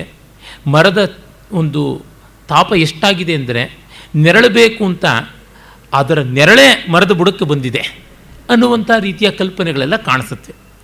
ಆದರೆ ಇಲ್ಲಿ ಅದಕ್ಕಿಂತ ಮಿಗಿಲಾದಂಥದ್ದನ್ನು ನಾವು ನೋಡ್ಬೋದು. ಭೌಭೂತಿಯ ವೃಕ್ಷ ರಮಣೀಯವಾದ ವನವರ್ಣನೆ ಮಧ್ಯಾಹ್ನದ್ದು. ಎಲ್ಲಕ್ಕಿಂತ ಮಿಗಿಲಾಗಿ ಆಯಾ ಬೇರೆ ಕೃತಿಗಳಲ್ಲಿ ಮಧ್ಯಾಹ್ನದ ವರ್ಣನೆ ಸುಮ್ಮನೆ ಒಂದು ಸಂಪ್ರದಾಯವೆಂಬಂತೆ ಎಷ್ಟೋ ಬಾರಿ ಕಥೆಯಲ್ಲಿ ರಮಣೀಯವಾದ ಒಂದು ಕನ್ಕ್ಲೂಷನ್ ಬೇಕು ಅನ್ನುವಂತೆ ಬರುತ್ತೆ. ಆದರೆ ಇಲ್ಲಿ ಸೀತಾ ಪರಿತ್ಯಾಗದ ಹೀಟ್ ಇದೆಯಲ್ಲ, ಆ ತೀವ್ರತೆಯ, ಆ ಬೇಗೆಯ ವಿರಹ ಮತ್ತು ಇಡೀ ವಾತಾವರಣ ಬೇಯ್ತಾ ಇರುವಂಥದ್ದು, ಅದನ್ನು ಧ್ವನಿಸ್ತಾ ಇದ್ದಾನೆ. ಕಂಡೂಲ ದ್ವಿಪದ್ ಗಂಡ ಪಿಂಡ ಕಷಣ ಕಂಪೇನ ಸಂಪಾತಿಭಿ ಘರ್ಮ ಸ್ರಂಸಿತ ಬಂಧನಿಶ್ಚ ಕುಸುಮೈರರ್ಚಂತಿ ಗೋದಾವರಿಂ ಛಾಯಾಪಸ್ಕಿರಮಾಣ ವಿಷ್ಕಿರ ಮುಖ ವ್ಯಾಕೃಷ್ಟ ಕೀಟತ್ವಚ ಕೂಜತ್ ಕ್ಲಂತ ಕಪೋತ ಕುಕ್ಕುಟ ಕುಲಾಹ ಕೂಲೆ ಕುಲಾಯದ್ರುಮಾಹ ಅಂತ ತುಂಬ ಉಜ್ವಲವಾದಂಥ ಒಂದು ವರ್ಣನೆಯನ್ನೇ ಕವಿ ಮಾಡಿದ್ದಾನೆ. ಈ ವರ್ಣನೆಯಲ್ಲಿ ನಮಗೆ ತಿಳಿಯುತ್ತೆ ಕವಿ ಎಷ್ಟು ಶಬ್ದಗಳ ಮೇಲೆ ಒಂದು ಸೊಗಸನ್ನು ಇಟ್ಟುಕೊಂಡಿದ್ದಾನೆ, ಮತ್ತು ಆ ಶಬ್ದಗಳ ಜೊತೆಗೆ ಅರ್ಥದಲ್ಲಿ ಸಹಜತೆಯನ್ನು, ಗಾಂಭೀರ್ಯವನ್ನು ಯಾವ ರೀತಿಯಾಗಿ ತಂದುಕೊಂಡಿದ್ದಾನೆ ಎನ್ನುವಂಥದ್ದು. ಇದರ ಒಂದು ಅನುವಾದವನ್ನು ಕೂಡ ನಾವು ನೋಡಬಹುದು. ಬಹಳ ಚೆನ್ನಾಗಿರ್ತಕ್ಕಂಥ ಹಲವು ಅನುವಾದಗಳಿವೆ ಅಂತ ನಾನು ಮೊದಲೇ ಹೇಳಿದ್ದೆ. ಆದರೆ ಅಪ್ರಸಿದ್ಧವಾದದ್ದು ಅನ್ನುವಂಥದ್ರಿಂದ ತೆಗೆದು ಓದೋದಕ್ಕೆ, ಆ ಲೇಖಕರ ಒಂದು ಸೊಗಸನ್ನು ನಿವೇದಿಸೋದಕ್ಕೆ ಇದೊಂದು ಸಂದರ್ಭವಾಗಲಿ ಅಂತ ಹೇಳ್ತಾ ಇದ್ದೀನಿ. ಜಲದೊಳದೊಂದಿ ಬಲು ಸಂಕಟಂ ತಡೆಯದಂದೈತಂದ ನೀಡೋದ್ಭವಂಗಳ ಕೂಟಕ್ಕೆ ಸದಾಶ್ರಯಂಗಳೆನಿಪಿ ವೃಕ್ಷಂಗಳೇ ತೀರದೊಳ್ ಬಳಗಂಗೂಡುತ್ತೆ ಬಂದ ಮತ್ತ ಗಜ ಗಂಡೋತ್ಕರ್ಷಣ ತ್ರಾಸದಿಂ ಜಳಮಂ ಭಕ್ತಿಯೊಳರ್ಚಿಪಂತೆಯ ಸುಮಂ ಬಿಳ್ದುಪ್ಪುದೊಂದಾಗುತ್ತುಂ ಕಂಡೂಲ ದ್ವಿಪ ಗಂಡ ಪಿಂಡ ಕಷಣ ಕಂಪೇನ ಸಂಪಾತಿಭಿ.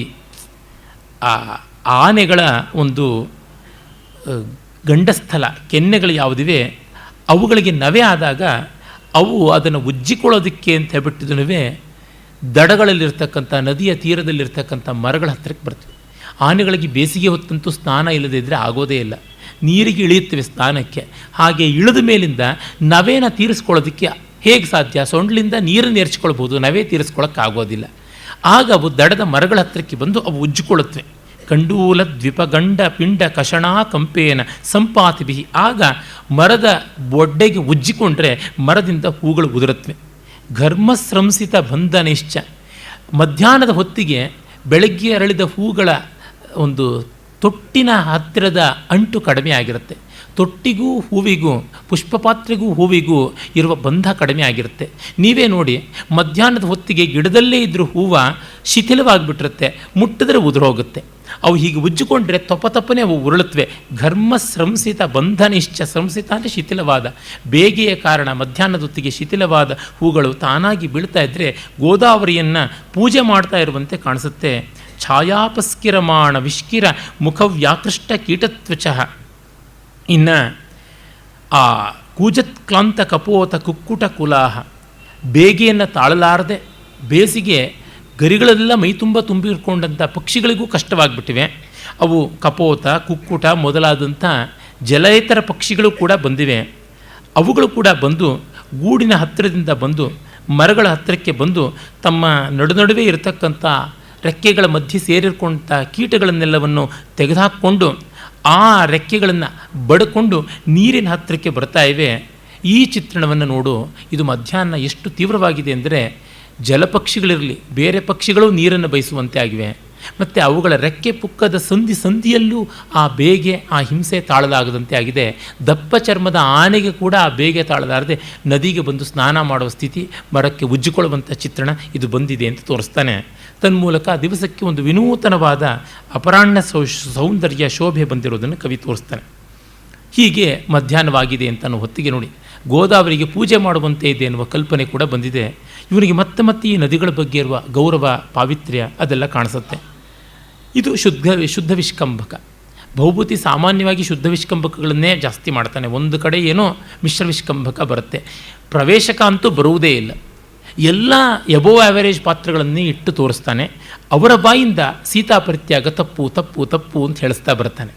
ಅದು ಎಷ್ಟು ಕೇಸನ್ನು ಡೆವಲಪ್ ಮಾಡಿದ್ದಾನೆ ಅಂದರೆ ಇವನು ಮಹಾವಕೀಲ, ವಾಕ್ಕೀಲ, ವಾಕ್ ಮಾತಿನ ಕೀಲ, ಬೆಂಕಿಯ ಮಾತು ಇವನದು ಸೀತೆಯ ಅನ್ಯಾಯದ ಬಗ್ಗೆ. ಈಗ ಮುಖ್ಯ ಅಂಕ ಆರಂಭವಾಗುತ್ತೆ. ರಾಮ ಪ್ರವೇಶಿಸ್ತಾನೆ, ಖಡ್ಗದ ಜೊತೆಗೆ ಬರ್ತಾನೆ, ಕೈಯಲ್ಲಿ ಕತ್ತಿ ಹಿರಿದು ಬರ್ತಾನೆ ಶಂಭೂಕ ವಧೆಗೆ. ಅವನಿಗೆ ಆ ಬಗ್ಗೆ ದುಃಖ ಇದೆ. ಇದು ರಾಜಧರ್ಮ ಅಂತ ಮಾಡಬೇಕಾಗಿದೆ, ಯಾರನ್ನು ಕೊಲ್ಲೋದಿಕ್ಕೂ ಅವನಿಗಿಷ್ಟ ಇಲ್ಲ. ಆದರೆ ಇದು ಮಾಡಲೇಬೇಕು, ವಿಧಿ ಇಲ್ಲ. ಹೇಹಸ್ತ ದಕ್ಷಿಣ ಮೃತಸ್ಯ ಶಿಶೋರ್ದ್ವಿಜಸ್ಯ ಜೀವಾತವೇ ವಿಸೃಜ ಶೂದ್ರಮನೋ ಕೃಪಾಣಂ ರಾಮಸ್ಯ ಬಾಹುರಸಿ ನಿರ್ಭರ ಗರ್ಭಕಿನ್ನ ಸೀತಾ ವಿವಾಸನ ಪಟೋ ಕರುಣಾ ಕುತಸ್ತೆ. ಏ ಬಲಗೈಯೇ, ನೀನು ನಿರ್ದಯವಾಗಿ ಈ ಶೂದ್ರಮುನಿಯಲ್ಲಿ ಕತ್ತಿಯ ಏಟನ್ನು ಹಾಕು. ಯಾಕೆ? ಅದು ಧರ್ಮ ಅಂತ ಮಾಡಬೇಕಾಗಿದೆ. ಅವನು ಸತ್ತೋದಂಥ ಹುಡುಗ ಬದುಕಬೇಕಾಗಿದೆ. ನೀನು ರಾಮನ ತೋಳಲ್ಲವೇ ಗರ್ಭಭಾರ ಖಿನ್ನಯಾದ ಸೀತಾದೇವಿಯನ್ನು ಪರಿತ್ಯಾಗ ಮಾಡಿದ ನಿನಗೆ ಕರುಣೆ ಎಲ್ಲಿ ಇದು ಅಂತ ಹೇಳಿ ಆ ಏಟ್ ಹಾಕಿ ಕೃತಂ ರಾಮ ಸದೃಶಂ ಕರ್ಮ, ರಾಮನಿಗೆ ತಕ್ಕ ಕೆಲಸ ಮಾಡಿದ್ದಾಯಿತು ಅಂತ ಹೇಳ್ಬಿಟ್ಟು ಅಂತಾನೆ. ತತ್ಕ್ಷಣವೇ ಶಂಭೂಕನಿಂದ ಒಬ್ಬ ದಿವ್ಯ ಪುರುಷ ಎದ್ದು ಬರ್ತಾನೆ ಅಂತ ಇದು ಇವನ ಕಲ್ಪನೆ. ಅಂದರೆ ಶಂಭೂಕ ವಧೆ ಮಾಡಿಯೂ ಅವನಿಗೆ ಒಂದು ಶಾಪ ಬಂದದ್ದು ಹೋಗಿ ತನ್ಮೂಲಕ ದಿವ್ಯ ಶರೀರ ಬಂತು, ಅವನು ಸ್ವರ್ಗಕ್ಕೆ ಹೋಗ್ತಾನೆ ಅನ್ನುವ ಕಲ್ಪನೆಯನ್ನು ಕವಿ ಮಾಡಿ ಶಂಭೂಕ ವಧೆಗೂ ತನ್ನದೇ ಆದಂಥ ಸಮಾಧಾನವನ್ನು ಕೊಡೋದಕ್ಕೆ ಹೋಗ್ತಾನೆ. ಈ ಬಗ್ಗೆ ಆಧುನಿಕ ವಿದ್ವಾಂಸರು ಆಕ್ಷೇಪಗಳನ್ನು ಮಾಡ್ತಾರೆ. ಇದೆಲ್ಲ ಐವಾಶ್ ಅಂತ ಹೇಳಿಬಿಟ್ಟು. ಅದು ಏನೇ ಇದ್ದರೂ ಆ ಕಾಲದ ಅವನ ಕಕ್ಕಲಾತಿಗೆ ಅದರದೇ ಆದ ಬೆಲೆ ಇದೆ ಅನ್ನೋದನ್ನು ನಾವು ನೋಡಬೇಕು. ಮತ್ತು ಈ ಕಾಲದಲ್ಲಿ ನಾವು ಇನ್ನೇನೋ ನ್ಯಾಯ ಅಂತ ಮತ್ತಿನ್ನೇನೋ ಅಂತ ಮಾಡ್ತೀವಿ. ಅಂಥದ್ದು ಇನ್ನೊಂದು 200 ವರ್ಷಕ್ಕೆ ಯಾವ ರೀತಿ ವಿಮರ್ಶೆಗೆ ಬರುತ್ತೋ ಯಾರು ಬಲ್ಲವರು. ಈಗ ಶಂಭೂಕನಿಗೆ ಸಂಬಂಧಪಟ್ಟಂತೆಯೇ ನಮ್ಮ ಕುವೆಂಪು ಅವರು ಶೂದ್ರ ತಪಸ್ವಿ ಅಂತ ಒಂದು ನಾಟಕ ಬರೆದಿದ್ದಾರೆ. ಅಲ್ಲಿ ಬ್ರಾಹ್ಮಣನ ಮತ್ತು ಮಗನ ಒಂದು ಪುಷ್ಪಾವಚಯ ಸಂದರ್ಭದಲ್ಲಿ ಇಬ್ಬರು ಹೂ ತಿರಿತಾ ಇದ್ದಾಗ ಮಗ ಶಂಭೂಕ ಅನ್ನುವ ಶೂದ್ರ ತಪಸ್ವಿಗೆ ನಮಸ್ಕಾರ ಮಾಡಿದ್ರೆ ಶೂದ್ರನಿಗೆ ನಮಸ್ಕಾರ ಮಾಡಬೇಡ ಅಂತ ತಂದೆ ಬೈತಾನೆ. ಆಶ್ರಮದ ರಕ್ಷಕನಾದ ಮಹಾಭೈರವನಿಂದ ಆ ಮಗ ಸತ್ತೋಗ್ತಾನೆ. ಬ್ರಾಹ್ಮಣ ಬಂದು ನನ್ನ ಮಗನನ್ನು ಶೂದ್ರ ತಪಸ್ವಿಯ ತಪಸ್ಸು ಕೊಂದಿದೆ, ಅವನು ತಪಸ್ಸಿನಿಂದ ಹಾಳು ಮಾಡ್ತಾ ಇದ್ದಾನೆ ಲೋಕವನ್ನು ಅಂದಾಗ ರಾಮ ಇವನಿಗೆ ಬುದ್ಧಿ ಕಲಿಸಬೇಕು, ಅವನು ಮಾಡಿದ್ದು ಒಳ್ಳೆಯದು, ನಿನ್ನ ಮಗನಿಗೆ ಸಾವು ತಂದು ಕೊಟ್ಟಿದ್ದು ನಿನಗೆ ಬುದ್ಧಿ ಹೇಳೋದಕ್ಕೆ ಇರೋದು ಅರ್ಥವಾಗಲಿಲ್ವಲ್ಲ ಅಂತ ಅಂದುಕೊಂಡು ಬಂದು ಶಂಭೂಕನ ಮೇಲೆ ಬಾಣ ಬಿಡ್ತೀನಿ ಅಂತ ಬಿಡ್ತಾನೆ. ಆ ಬಾಣ ಶಂಭೂಕನ ಏನು ಮಾಡಿದೆ ಬ್ರಾಹ್ಮಣನ ಅಟಕಾಯಿಸೋಕ್ಕೆ ಬರುತ್ತೆ. ಕಡೆಗೆ ಅವನು ಕ್ಷಮೆ ಕೇಳ್ತಾನೆ, ಮಗುವು ಎದ್ದು ಬರ್ತಾನೆ, ಎಲ್ಲ ಸರಿಯಾಗುತ್ತೆ ಅಂತ ತಮ್ಮದಾದ ಒಂದು ಸಾಮಾಜಿಕ ನ್ಯಾಯ ಕೊಟ್ಟಿದ್ದಾರೆ. ಇದರ ಯುಕ್ತಾಯುಕ್ತತೆ ಇನ್ನು 200 ವರ್ಷಗಳಿಗೆ ಏನಾಗುತ್ತೋ ನಮಗೆ ಗೊತ್ತಿಲ್ಲ. ಹೀಗಾಗಿ ಸಮಾಜ ಸಾಪೇಕ್ಷವಾಗಿ ಕಾವ್ಯವನ್ನು ವಿಮರ್ಶೆ ಮಾಡುವಾಗ ಬಹಳ ಎಚ್ಚರದಲ್ಲಿ ನಾವಿರಬೇಕು. ಅದೇ ನಮಗೆ ಮೂಲಭೂತವಾದ ಸ್ಥಾಯಿ ಭಾವಗಳು ಯಾವಿವೆ, ಶೃಂಗಾರ, ವೀರ, ಕರುಣಾದ್ಭುತ, ಹಾಸ್ಯ, ಭಯಾನಕ ರಸಗಳಿಗೆ ಆಕರವಾದಂಥ ರತಿಹಾಸ, ಜುಗುಪ್ಸ, ಕ್ರೋಧ ಮೊದಲಾದವು, ಇವುಗಳಿಗೆ ನಿಷ್ಠರಾಗಿ ಮಾಡಿದ್ರೆ ಇದು ಎಲ್ಲಿವರೆಗೂ ಇರುತ್ತೋ ಅಲ್ಲಿವರೆಗೂ ಕಾವ್ಯ ಅನವದ್ಯವಾಗಿ ಗಟ್ಟಿಯಾಗಿರುತ್ತೆ. ಹೀಗಾಗಿ ಈ ಸೋಷಿಯಲ್ ಜಸ್ಟಿಸ್ ಅನ್ನೋದನ್ನು ಹಿಡ್ಕೊಂಡು ಕಾವ್ಯ ವಿಮರ್ಶೆ ಮಾಡೋದು ಅಷ್ಟಾಗಿ ಶ್ರೇಯಸ್ಕರವಾಗೋಲ್ಲ. ಅಲ್ಪಾಯು ನಮ್ಮ ಕಾವ್ಯ ಅದಕ್ಕೆ ಮಾಡ್ತೀವಿ, ಹಾಳಾಗಿ ಹೋಗಲಿ ತೊಂದರೆ ಇಲ್ಲ, ನಾವು ಪತಂಗವಾಗೋಕ್ಕೆ ಬಂದಿದ್ದೀವಿ, ಗರುಡ ಆಗೋದಕ್ಕಲ್ಲ ಅಂದರೆ ನೆಗೆದು ಬೀಳಲಿ, ಯಾರು ಬೇಡ ಅಂತಾರೆ. ಇಷ್ಟನ್ನೇ ಹೇಳ್ಬೋದು. ಆ ದಿವ್ಯ ಪುರುಷ ಬರ್ತಾನೆ. ಮತ್ತು ಈ ಪ್ರಕರಣ ಬಹುಭೂತಿಯ ಮಹಾಸೃಷ್ಟಿ ಏನೂ ಅಲ್ಲ, ಇದು ಒಂದು ರೀತಿ ಚೆನ್ನಾಗಿದೆ. ಇದಕ್ಕಿಂತ ಮಿಗಿಲಾದದ್ದು ಎಷ್ಟೋ ಬರುತ್ತೆ ಈ ಕಾವ್ಯದಲ್ಲಿ ಅಂತ ನೋಡ್ಬೋದು. ದತ್ತಾಭಯೇ ತ್ವಯಿ ಯಮಾದಪಿ ದಂಡಧಾರೆ ಸಂಜೀವಿತ ಶಿಶಿರಸೌ ಮಮ ಚೇಯ ಮೃದ್ಧಿ ಶಂಭೂಕ ಯೇಷ ಶಿರಸ ಚರಣೋ ನತಸ್ತೆ ಸತ್ಸಂಗಜಾನಿ ನಿಧನಾನ್ಯಪಿ ತಾರಯಂತಿ. ನೀನು ಆ ಬ್ರಾಹ್ಮಣ ಶಿಶುವನ್ನು ಬದುಕಿಸೋದಕ್ಕೆ ನನ್ನ ಮೇಲೆ ಆಯುಧವನ್ನು ಎತ್ತಿದೆ, ಆದರೆ ನನಗದು ಮಂಗಲವಾಯಿತು. ದೊಡ್ಡವರ ಜೊತೆ ಮಾಡಿಕೊಂಡಂಥ ವೈರವಾಗಲಿ ಸ್ನೇಹವಾಗಲಿ ಫಲಕಾರಿಯಾಗುತ್ತದೆ. ನಾನು ಶಂಭೂಕ ನಿನಗೆ ಶಿರಪೂರ್ವಕವಾಗಿ ನಮಸ್ಕಾರ ಮಾಡ್ತೀನಿ, ನಿನ್ನ ಪಾದಪದ್ಮಗಳಿಗೆ ವಂದನೆ ಮಾಡ್ತೀನಿ. ಸತ್ಸಂಗಜ ಮೈತ್ರಿ ಅಂದರೆ ಸತ್ಸಂಗದಿಂದ ಉಂಟಾದ ಮೈತ್ರಿ ವಿಶ್ವಾಸಗಳು ಎಷ್ಟು ದೊಡ್ಡದು. ಒಳ್ಳೆಯವರಿಗೆ ಸಾವಾದರೂ ನಮಗೆ ಪುಣ್ಯವಾಗುತ್ತೆ, ಒಳ್ಳೆಯವರಿಗೆ ಬದುಕಾದರೂ ನಮಗೆ ಲಾಭವಾಗುತ್ತೆ ಅನ್ನೋದು ಗೊತ್ತಾಯಿತು. ಯಮನಂತೆ ನೀನು ಬಂದರೂ ನನಗೆ ನೀನು ಪುನರ್ಜನ್ಮವನ್ನು ಕೊಟ್ಟೆ ಅಂತ ಹೇಳ್ತಾನೆ. ರಾಮ, ನನಗೆ ತುಂಬ ಸಂತೋಷವಾಯ್ತಪ್ಪ, ನಿನ್ನ ಒಂದು ಜ್ಞಾನೋದಯವಾಗಿ ನಿನಗೆ ದಿವ್ಯ ರೂಪ ಬಂದು ನೀನೀಗ ದೇವಲೋಕಕ್ಕೆ ಹೋಗ್ತೀಯ ಅನ್ನೋದು ಸಂತೋಷವಾಯಿತು. ಯತ್ರ ಆನಂದಾಶ್ಚ ಮೋದಾಶ್ಚ ಯತ್ರ ಪುಣ್ಯಾಶ್ಚ ಸಂಪದ ವೈರಾಜಾ ನಾಮತೆ ಲೋಕಾಹ ತೈಜಸಾ ಸಂತುತೆ ಶಿವಾಹ. ಎಲ್ಲಿ ಆನಂದ ಮೋದ ಪುಣ್ಯ ಸಂಪತ್ತು ಸಹಜವಾಗಿರುತ್ತೋ ಆ ವೈರಾಜ ಅಂತಕ್ಕಂಥ ಲೋಕಕ್ಕೆ ನೀನು ಹೋಗು ಅಂತ. ಸಾಮ್ರಾಜ್ಯಂ ಭೋಜ್ಯಂ ವೈರಾಜ್ಯಂ ಪಾರಮೇಷ್ಠಿಕಂ ರಾಜ್ಯಂ ಅಂತ ಯಾವುದು ಬ್ರಾಹ್ಮಣದಲ್ಲಿ ಬರುತ್ತೆ ಅದು ಸಾಮ್ರಾಜ್ಯ, ಭೌಜ್ಯ, ವೈರಾಜ್ಯ, ಸ್ವರಾಜ್ಯ, ಪಾರಮಿಷ್ಠಿಕಂ ರಾಜ್ಯಂ ಅಂತ. ಸ್ವರಾಟ್ ತನ್ನಲ್ಲಿ ತಾನು ನೆಲೆ ನಿಲ್ತಕ್ಕಂಥ ಸ್ಥಿತಿ ಸ್ವರಾಜ್ಯ. ಸ್ವರಾಜ್ಯಕ್ಕಿಂತ ಸ್ವರಾಜ್ಯ ದೊಡ್ಡದು ಅಂತ. ಸ್ವರಾಜ್ಯ it is the freedom of the mind and body. ಅರೆ ಸ್ವರಾಜ್ಯ it is the freedom of the spirit, ಆತ್ಮದ ಒಂದು ಸ್ವಾತಂತ್ರ್ಯಕ್ಕೆ ಸಂಬಂಧಪಟ್ಟಂಥದ್ದು. ವೈರಾಜ್ಯಕ್ಕಿಂತ ಮಿಗಿಲಾದದ್ದು. ಇವನಿಗೆ ಬೇಕಾಗಿದ್ದ ಅಷ್ಟೇ ವೈರಾಜ್ಯ, ಅದು ಹೋಯಿತು ಅಲ್ಲಿಗೆ. ಅವನು ಶಂಭೂಕ ಮತ್ತೆ ನಿನ್ನ ಪ್ರಸಾದದಿಂದ ಇದೆಲ್ಲ ಆಯಿತು. ಯುಷ್ಮತ್ ಪ್ರಸಾದಾದ ಏವೇಶ ಮಹಿಮಾ ಕಿಮತ್ರ ತಪಸ ಅಥವಾ ಮಹದುಪಕೃತಂ ತಪಸ. ತಪಸ್ಸಿನಿಂದ ಅಲ್ಲ ನನಗಿದು ಸಿಕ್ಕಿದ್ದು, ನಿನ್ನ ಅನುಗ್ರಹದಿಂದ, ನಿನ್ನ ಖಡ್ಗಾಘಾತದಿಂದ. ಆದರೂ ತಪಸ್ಸಿನಿಂದ ನಿನ್ನನ್ನು ಬರಮಾಡ್ಕೊಳ್ಳೋಕ್ಕಾಯಿತು. ಅಷ್ಟರ ಮಟ್ಟಿಗೆ ನನ್ನ ತಪಃ ಫಲಕಾರಿಯಾಯಿತು. ಅನ್ವೇಷ್ಟವ್ಯೋ ಯದಸಿ ಭುವನೆ ಲೋಕನಾಥ ಶರಣ್ಯೋ ಮಾಮನ್ವಿಷ್ಯನ್ಯಃ ವೃಷಲಕಂ ಯೋಜನಾನಾಂ ಶತಾನಿ ಕ್ರಾಂತ್ವಾ ಪ್ರಾಪ್ತ ಸೈಹ ತಪಸಾಂ ಸಂಪ್ರಸಾದೋನ್ಯಥಾತು ಕ್ವಾಯೋಧ್ಯಾಯ ಪುನರುಪಗಮೋ ದಂಡಕಾಯಾಂ ವನೇವಹ. ಎಲ್ಲರೂ ನಿನ್ನನ್ನು ಹುಡುಕ್ತಾರೆ. ನೀನು ಹುಡುಕಲ್ಪಡಬೇಕಾದ ಲೋಕನಾಥ, ಸರ್ವಶರಣ್ಯ, ಭುವನೋಪಜೀವಿ ಆದಂಥವನು, ಭುವನೋಪಜೀವ್ಯನಾದವನು.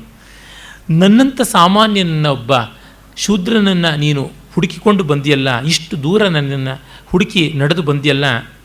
ತಪಸ್ಸು ಇದನ್ನು ಮಾಡಿತು. ಅಯೋಧ್ಯೆಯಲ್ಲಿ ನನ್ನ ಜಾಗ ಎಲ್ಲಿ, ಈ ದಂಡಕ ಎಲ್ಲಿ, ನಿನ್ನ ಊರೆಲ್ಲಿ, ಅಂತೂ ನನಗೆ ಸಾರ್ಥಕ್ಯ ಬಂತು ಅಂತ ಹೇಳ್ತಾನೆ. ಇದೆಲ್ಲ ಭೌಭೂತಿ ಕಾಲದ ಸಮಾಜದ ಚಿತ್ರಣ. ಅವನ ಕಾಲದಲ್ಲಿ ಶೂದ್ರರಿಗೆ ತಪಸ್ಸಿನ ಅಧಿಕಾರ ಇರಲಿಲ್ಲ. ತಪಸ್ಸು ಮಾಡಬೇಡಿ, ವೇದ ಓದಬೇಡಿ ಅಂತ ಕಟ್ಟಲೆ ಮಾಡಿ ಕೂಡಿಸಿದ್ರು. ಈಗ ಹಾಗಿಲ್ಲ. ಮತ್ತು ಈಗಿನ ವಿಚಾರವಂತಿಕೆಯ ಕಾಲದಲ್ಲಿ ಇವೆಲ್ಲ ಅಸಂಬದ್ಧವಾಗಿ ಕಾಣಿಸುತ್ತೆ. ಹಾಗಾಗಿ ಸೋಷಿಯಲ್ ರಿಲೆವೆನ್ಸ್ ತರೋಕ್ಕೆ ಹೋದ ತಕ್ಷಣ ಕಾವ್ಯದಲ್ಲಿ ಔಟ್ಡೇಟಿಂಗು, ಡೇಟಿಂಗು ಇವೆಲ್ಲ ಬಂದುಬಿಡುತ್ತೆ. ಆದರೆ ರಿಲೆವೆನ್ಸ್ ಆಫ್ ದಿ ಎಮೋಷನ್ ಬಂದಾಗ ಇವು ಯಾವುದೂ ಬರುವಂಥದ್ದಲ್ಲ ಅಂತ ನಾವು ನೋಡಬೇಕು. ಅದರಿಂದಲೇ ಇವತ್ತು ಚಾಲ್ತಿಲಿರ್ತಕ್ಕಂಥ ಒಂದು ಸಿನಿಮಾ ಹಾಡನ್ನು ಹಾಡ್ತೀನಿ ಅಂತ ಆರ್ಕೆಸ್ಟ್ರಾದವರು ಹಾಡೋಕ್ಕೆ ಶುರು ಮಾಡಿದ್ರೆ ಮುಂದಿನ ವರ್ಷ ಆ ಹಾಡು ಚಾಲ್ತಿಲಿ ಇಲ್ಲದೇ ಇರಬಹುದು. ಅಷ್ಟೇಕೆ ಪ್ರತಿ ವರ್ಷದ ಅಯ್ಯಪ್ಪನ ಭಜನೆ ಹಾಡುಗಳನ್ನು ಗಮನಿಸಿ. ಸಾಮಾನ್ಯವಾಗಿ ಪಾಪ ರಾತ್ರಿ ಇಡೀ ಬಸ್ಸಲ್ಲಿ ಪ್ರಯಾಣ ಮಾಡ್ಕೊಂಡು ಶಬರಿಮಲೆಗೆ ಹೋಗೋರು ಎಲ್ಲ ಆ ವರ್ಷದ ಹಿಟ್ ಸಿನಿಮಾ ಹಾಡುಗಳನ್ನೇ ಅವರು ಆ ಟ್ಯೂನ್ ಇಟ್ಕೊಂಡು, ಆ ಟ್ರ್ಯಾಕ್ ಇಟ್ಕೊಂಡು ಬೇರೆ ಸಾಹಿತ್ಯ ಮಾಡ್ಕೊಂಡು ಮಾಡ್ತಾರೆ. ವರ್ಷಕ್ಕೂ ಅದು ಬದಲಾಗ್ತಾ ಇರುತ್ತೆ. ಅದಕ್ಕೆ ಅಯ್ಯಪ್ಪನ ಹಾಡುಗಳು ಬರ್ತಾ ಇರ್ತವೆ. ಅದೇ ರಾಮ ಭಜನೆಯದು ಇನ್ಯಾವುದ್ರದ್ದು ಹಾಡು ಬರೋದಿಲ್ಲ. ಆ ಥರ ಇವ್ರು ಬೇರೆದು ಯಾವುದೋ ಮಾಡ್ಕೋತಾರೆ. ನಮ್ಮಲ್ಲಿ ಸಂಗೀತದ ಪ್ರಪಂಚಕ್ಕೆ ಸಂಬಂಧಪಟ್ಟಂತೆ ಹೇಳಬೇಕು ಅಂದರೆ ಕೆಲವರಿಗೆ ಒಂದು ವ್ಯಾಧಿ ಉಂಟು. ಈ ಹೊಸದಾದ ಹಾಡುಗಳನ್ನು ಹಾಡುಬಿಡ್ತೀವಿ ಅಂತ. ಅದಕ್ಕೆ ಆಯ್ಕೆ ಮಾಡಿಕೊಂಡು ನಾವು ಮಲಯಾಳಂದೊಂದು ಹಾಡು ತೊಗೊಂಡಿದ್ದೀವಿ, ತೆಲುಗುದೊಂದು ಹಾಡು ತೊಗೊಂಡಿದ್ದೀವಿ, ಉರ್ದುದೊಂದು ತೊಗೊಂಡಿದ್ದೀವಿ, ಜುಲು, ಬ್ಯಾಂಟು, ಪುಷ್ಟು ಈ ಎಲ್ಲ ಭಾಷೆಯ ಹಾಡುಗಳನ್ನು ಹಾಡಿ ರಂಜನೆ ಮಾಡ್ತೀವಿ ಅಂತ. ನೀವು ಎಲ್ಲಾದರೂ ಹಾಡು ಹಾಡಿ ವಯಲಿನ್ನೋ ಫ್ಲೂಟಲ್ಲೋ ಯಾವ ಭಾಷೆ ಗೊತ್ತಾಗುತ್ತೆ. ರಾಗಭಾವ ತಾನೇ ಕಡೆಗೆ ಮುಖ್ಯ. ಕಮ್ ಟು ದಿ ಫಂಡಮೆಂಟಲ್ಸಿಗೆ ಬಂದಾಗ ಏನು ವ್ಯತ್ಯಾಸ ಇರೋದಿಲ್ಲ. ಕೆಲವರಿಗೆ ಪಾಪ ಫಂಡಮೆಂಟಲ್ಸಲ್ಲಿ ವೈವಿಧ್ಯ ತೋರಿಸೋ ತಾಕತ್ತಿರೋದಿಲ್ಲ. ಸೂಪರ್ಫಿಷಿಯಲ್ ಆಗಿರೋದ್ರೊಳಗೆ ಮಾತ್ರ ವೈವಿಧ್ಯ ತೋರಿಸ್ತಾರೆ. ಸ್ವರೂಪದಲ್ಲಿ ವೈವಿಧ್ಯ ತೋರಿಸೋಕ್ಕಾಗದೆ ರೂಪದಲ್ಲಿ ವೈವಿಧ್ಯ ತೋರಿಸ್ತಕ್ಕಂಥದ್ದು. ನನ್ನ ಸಂಗೀತ ಗುರು ಅದೇ ನಿಧಿಚಾಲ ಸುಖಮ 100 ಕಡೆ 1000 ತರಹ ಹಾಡಬಲ್ಲರು. ಆದರೆ ಅನೇಕರಿಗೆ ಒಂದು ಕಲ್ಯಾಣಿಯನ್ನು ಹಾಡೋದಕ್ಕೆ ನಿಧಿಶಾಲ ಸುಖಮ ಖಂಡಿತ ಸಾಕಾಗೋದಿಲ್ಲ. ಇದು ಸಾಲದು ಅಂತ ಅನಿಸುತ್ತೆ. ಏತಾವುನ ಬೇಕು ಅಂತಾರೆ, ಶಿವಕಾಮೇಶ್ವರಿ ಬೇಕು ಅಂತಾರೆ, ಅವುಗಳು ಬೇಡ ಅಂತ ನಾನು ಹೇಳೋದಿಲ್ಲ. ಆದರೆ ಕಲ್ಯಾಣಿಯಲ್ಲಿ ಅವರು ವೈವಿಧ್ಯ ಕಾಣದೇ ಇದ್ದರೆ ಇನ್ಯಾವ ಪುಷ್ಕರಣಿಯಲ್ಲಿ ಮುಳುಗಿದ್ರೆ ವೈವಿಧ್ಯ ಕಾಣಿಸುತ್ತೆ ಅಂತ. ಒಂದು ರಾಗದಲ್ಲಿ ತೋರಿಸಬೇಕು ವೈವಿಧ್ಯ, ಅದು ಫಂಡಮೆಂಟಲ್ಸ್ ಇರಬೇಕಾದದ್ದು. ನಾನು ಭಾವನೆಯಲ್ಲಿ ವೈವಿಧ್ಯ ತೋರಿಸ್ತೀನಿ ಅಂತಂದರೆ ಛಂದಸ್ಸುಗಳಲ್ಲಿ ನೋಡಿ ವೈವಿಧ್ಯ ತೋರಿಸ್ತೀನಿ ಅಂದರೆ ಅದು ಸೂಪರ್ಫಿಷಿಯಲ್. ಒಬ್ಬ ವಾಲ್ಮೀಕಿ ಅನುಷ್ಠುಪ್ನಲ್ಲಿ ಎಲ್ಲ ಭಾವಗಳನ್ನು ನಿರ್ವಾಹ ಮಾಡಿಲ್ವೇ? ಒಬ್ಬ ಕುಮಾರವ್ಯಾಸ ಒಂದು ಭಾಮಿನಿ ಷಟ್ಪದಿಯಲ್ಲಿಯೇ 8,000ಕ್ಕೂ ಹೆಚ್ಚಾಗಿ ಬರೆದು ವೈವಿಧ್ಯ ತೋರಿಸಿಲ್ವೇ? ಸಾಧ್ಯ ಆಗುತ್ತೆ. ಇದೂ ಇದ್ದು ಅದೂ ಇದ್ದರೆ ಉತ್ಕೃಷ್ಟ, but not at the cost of this. Originality ಅನ್ನೋದು ಬಿಟ್ಟು ಈ ಎಕ್ಸ್ಟ್ರಾ ಫಿಟ್ಟಿಂಗ್ಸಲ್ಲಿ ಮಾಡುವಂಥದ್ದು ಅಲ್ಲ. ಭೌಭೂತಿ ಪುಣ್ಯವಶ ಈ ಸೋಷಿಯಲ್ ರಿಲೆವೆನ್ಸ್ಗಳನ್ನು ಜಾಸ್ತಿ ಅಂಟಿಸ್ಕೊಂಡಿಲ್ಲ, ಆದರೆ ಅವನಿಗೂ ಇದು ಅಂಟುಕೊಂಡು ಬಂದುಬಿಡ್ತು. ಅದೇ ಕಾಳಿದಾಸ ಇಂಥದ್ದನ್ನು ಅಪ್ಪಿತಪ್ಪಿಯೂ ಮಾಡೋದಿಲ್ಲ. ಇಲ್ಲಿಯೇ ನಮಗೆ ಕಾಳಿದಾಸ ಭೌಭೂತಿಗಳ ವ್ಯತ್ಯಾಸ ಗೊತ್ತಾಗುತ್ತೆ. ಭೌಭೂತಿ ತುಂಬ ಪ್ಯಾಷನೇಟ್ ಆದ ಕವಿ, ಭಾವ ತೀವ್ರತೆ ಇರತಕ್ಕಂಥ ಕವಿ. ಬಾಣಭಟ್ಟನೂ ಹಾಗೆ. ಆದರೆ ಜೀವನದ ಒಂದು ಮಹೋನ್ನತವಾದ ದರ್ಶನವನ್ನು, ಸಾರ್ವಕಾಲಿಕವಾದ ಪುರುಷಾರ್ಥ ಚತುಷ್ಟಯದ ಪ್ರತಿಪಾದನೆಯನ್ನು ನಮಗೆ ಧ್ವನಿತವಾಗಿ ತೋರಿಸುವಂಥದ್ರೊಳಗೆ ಕಾಳಿದಾಸ ಬಂದು ಕೂತ್ಕೋತಾನೆ. ವ್ಯಾಸ ವಾಲ್ಮೀಕಿಗಳಾದ ಮೇಲೆ ಅವನೊಬ್ಬನೇ ಋಷಿ ಅಂತ ಹೇಳ್ತೀನಲ್ಲ. ಆದರೆ ಈ ಚೌಕಟ್ಟಿನಲ್ಲಿ ಇವನು ವಿಶೇಷವಾಗಿ ಎತ್ತರದಲ್ಲಿ ನಿಲ್ಲಬಲ್ಲಂಥವನು. ಮತ್ತು ಇದು ಇವನಿಗೆ ಒಂದು ಕೆಮ್ಮು, ನೆಗಡಿ, ಸೀನು ಈ ಥರ ಬರ್ತಕ್ಕಂಥದ್ದೇ ಹೊರತುನುವೆ ಒಂದು ಕ್ರಾನಿಕ್ ಡಿಸೀಸ್ ಥರ ಬರೋದಿಲ್ಲ. ಈ ಸೋಷಲ್ ರಿಫಾರ್ಮೇಷನ್ನು, ಸೋಷಲ್ ಆರ್ಡರ್ನ ತೋರಿಸೋಕೆ ಹೋಗೋದು ಅದು. ಈ ಕಾಲದಲ್ಲಿ ಏನಾಗಿದೆ ಅಂತಂದರೆ ಸಮಾಜ ಸುಧಾರಣೆಯನ್ನು ಸಾಹಿತ್ಯ ಮಾಡಬೇಕು ಅಂತಕ್ಕಂಥದ್ದು ಏಡ್ಸು, ಚಿಕನ್ಗುನಿಯಾ, ಬರ್ಡ್ ಫ್ಲೂ ಈ ರೀತಿಯಾದ ವ್ಯಾಧಿಯಾಗಿ ಕೂತುಬಿಟ್ಟಿದೆ. ಚಿಕಿತ್ಸೆಯೇ ಇಲ್ಲದಂತೆ ಆಗಿಬಿಟ್ಟಿದೆ. ಅದಕ್ಕೆ ಸಾವು ಒಂದೇ, ಇನ್ಯಾವುದೂ ಇಲ್ಲ. ಅದು ಯಾವುದು? ಇವರ ಕೃತಿಗಳ ಸಾವು, ಕೃತಿಕರ್ತರ ಸಾವು, ಅದು ಬಿಟ್ಟು ಇನ್ಯಾವುದೂ ಇಲ್ಲ. ಅರೆ ಅದು ದೂರ ಇದ್ದು ಸಾಹಿತ್ಯಾಸಕ್ತಿಯೇ ಸತ್ತು ಹೋಗ್ಬಿಡ್ತಾ ಇದೆ. ಅದು ಆಗಿರ್ತಕ್ಕಂಥ ದುಃಖ. ರಾಮ ಮತ್ತೆ ಇದೇನು ದಂಡಕಾರಣ್ಯವ ಅಂತ ಕೇಳ್ತಾನೆ. ನೋಡ್ತಾನೆ, ಸ್ನಿಗ್ಧಶ್ಯಾಮಾಹ ಕ್ವಚಿತ್ ಅಪರತೋ ಭೀಷಣಾ ಭೋಗ ವೃಕ್ಷಾಃ ಸ್ಥಾನೇ ಸ್ಥಾನೇ ಮುಕರ ಕಕುಭೋ ಝಂಕೃತೈರ್ ನಿರ್ಜರಾಣಾಂ ಏತೆ ತೀರ್ಥಾಶ್ರಮಗಿರಿ ಸರಿದ್ ಗರ್ತ ಕಾಂತಾರ ಮಿಶ್ರಾಃ ಸಂದೃಶ್ಯಂತೆ ಪರಿಚಿತ ಭುವಃ ದಂಡಕಾರಣ್ಯ ಭಾಗಾಃ. ಓಹೋ, ಇದೇ ಅಲ್ವೇ ದಟ್ಟ ಹಸುರಿನ, ಹಚ್ಚ ಹಸುರಿನ ಕಾಡುಗಳು. ಇಲ್ಲೇ ತಾನೇ ಭಯಂಕರವಾಗಿರ್ತಕ್ಕಂಥ ಪ್ರಕೃತಿಯ ರೂಕ್ಷ ವೈವಿಧ್ಯ ಚಿತ್ರಣ. ಇಲ್ಲಿಲ್ಲೇ ದೊಡ್ಡ ದೊಡ್ಡ ಬೆಟ್ಟಗಳ ತುದಿಯಿಂದ ಪಾತಾಳದ ಪ್ರಪಾತಗಳಿಗೆ ಹರಿತಾ ಇರತಕ್ಕಂಥ ನಿರ್ಜರಣಿಗಳ, ಅಬ್ಬಿಗಳ, ಜಲಪಾತಗಳ ಮೊರೆತ.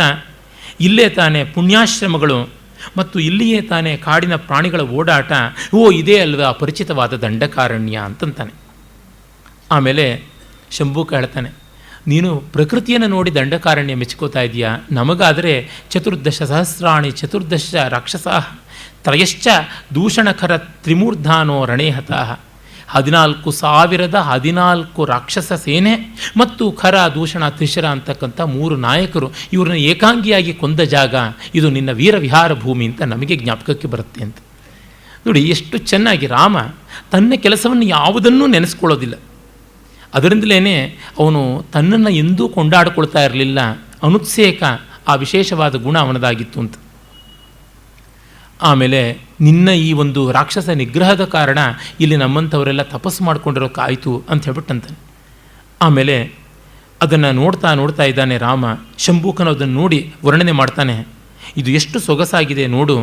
ನಿಷ್ಕೂಜಸ್ತಿಮಿತ ಕ್ವಚಿತಪಿ ಪ್ರಚಂಡ ಸತ್ವಸ್ವನಾಃ ಸ್ವೇಚ್ಛಾ ಸುಪ್ತ ಗಭೀರ ಭೋಗ ಭುಜಗ ಶ್ವಾಸ ಪ್ರದೀಪಜ್ಞಯ ಸೀಮಾನ್ ಪ್ರದರೋದರೇಶು ವಿರಲ ಸ್ವಲ್ಪಾಂಭಸೋ ಯಾಸ್ವಯಂ ತ್ರಿಶ್ಯದ್ಭಿ ಪ್ರತಿಸೂರ್ಯಕೈ ರಜಗರ ಸ್ವೇದದ್ರವ ಪೀಯತೆ. ಮಧ್ಯಾಹ್ನದ ಉರಿಬಿಸಿಲಿನ ತುಂಬ ಗ್ರ್ಯಾಂಡ್ ಆದ ಒಂದು ರೀತಿ ಬೀಭತ್ಸ ಗಂಭೀರವಾದ ವರ್ಣನೆ ಇದು ಅಂತನ್ಬೇಕು.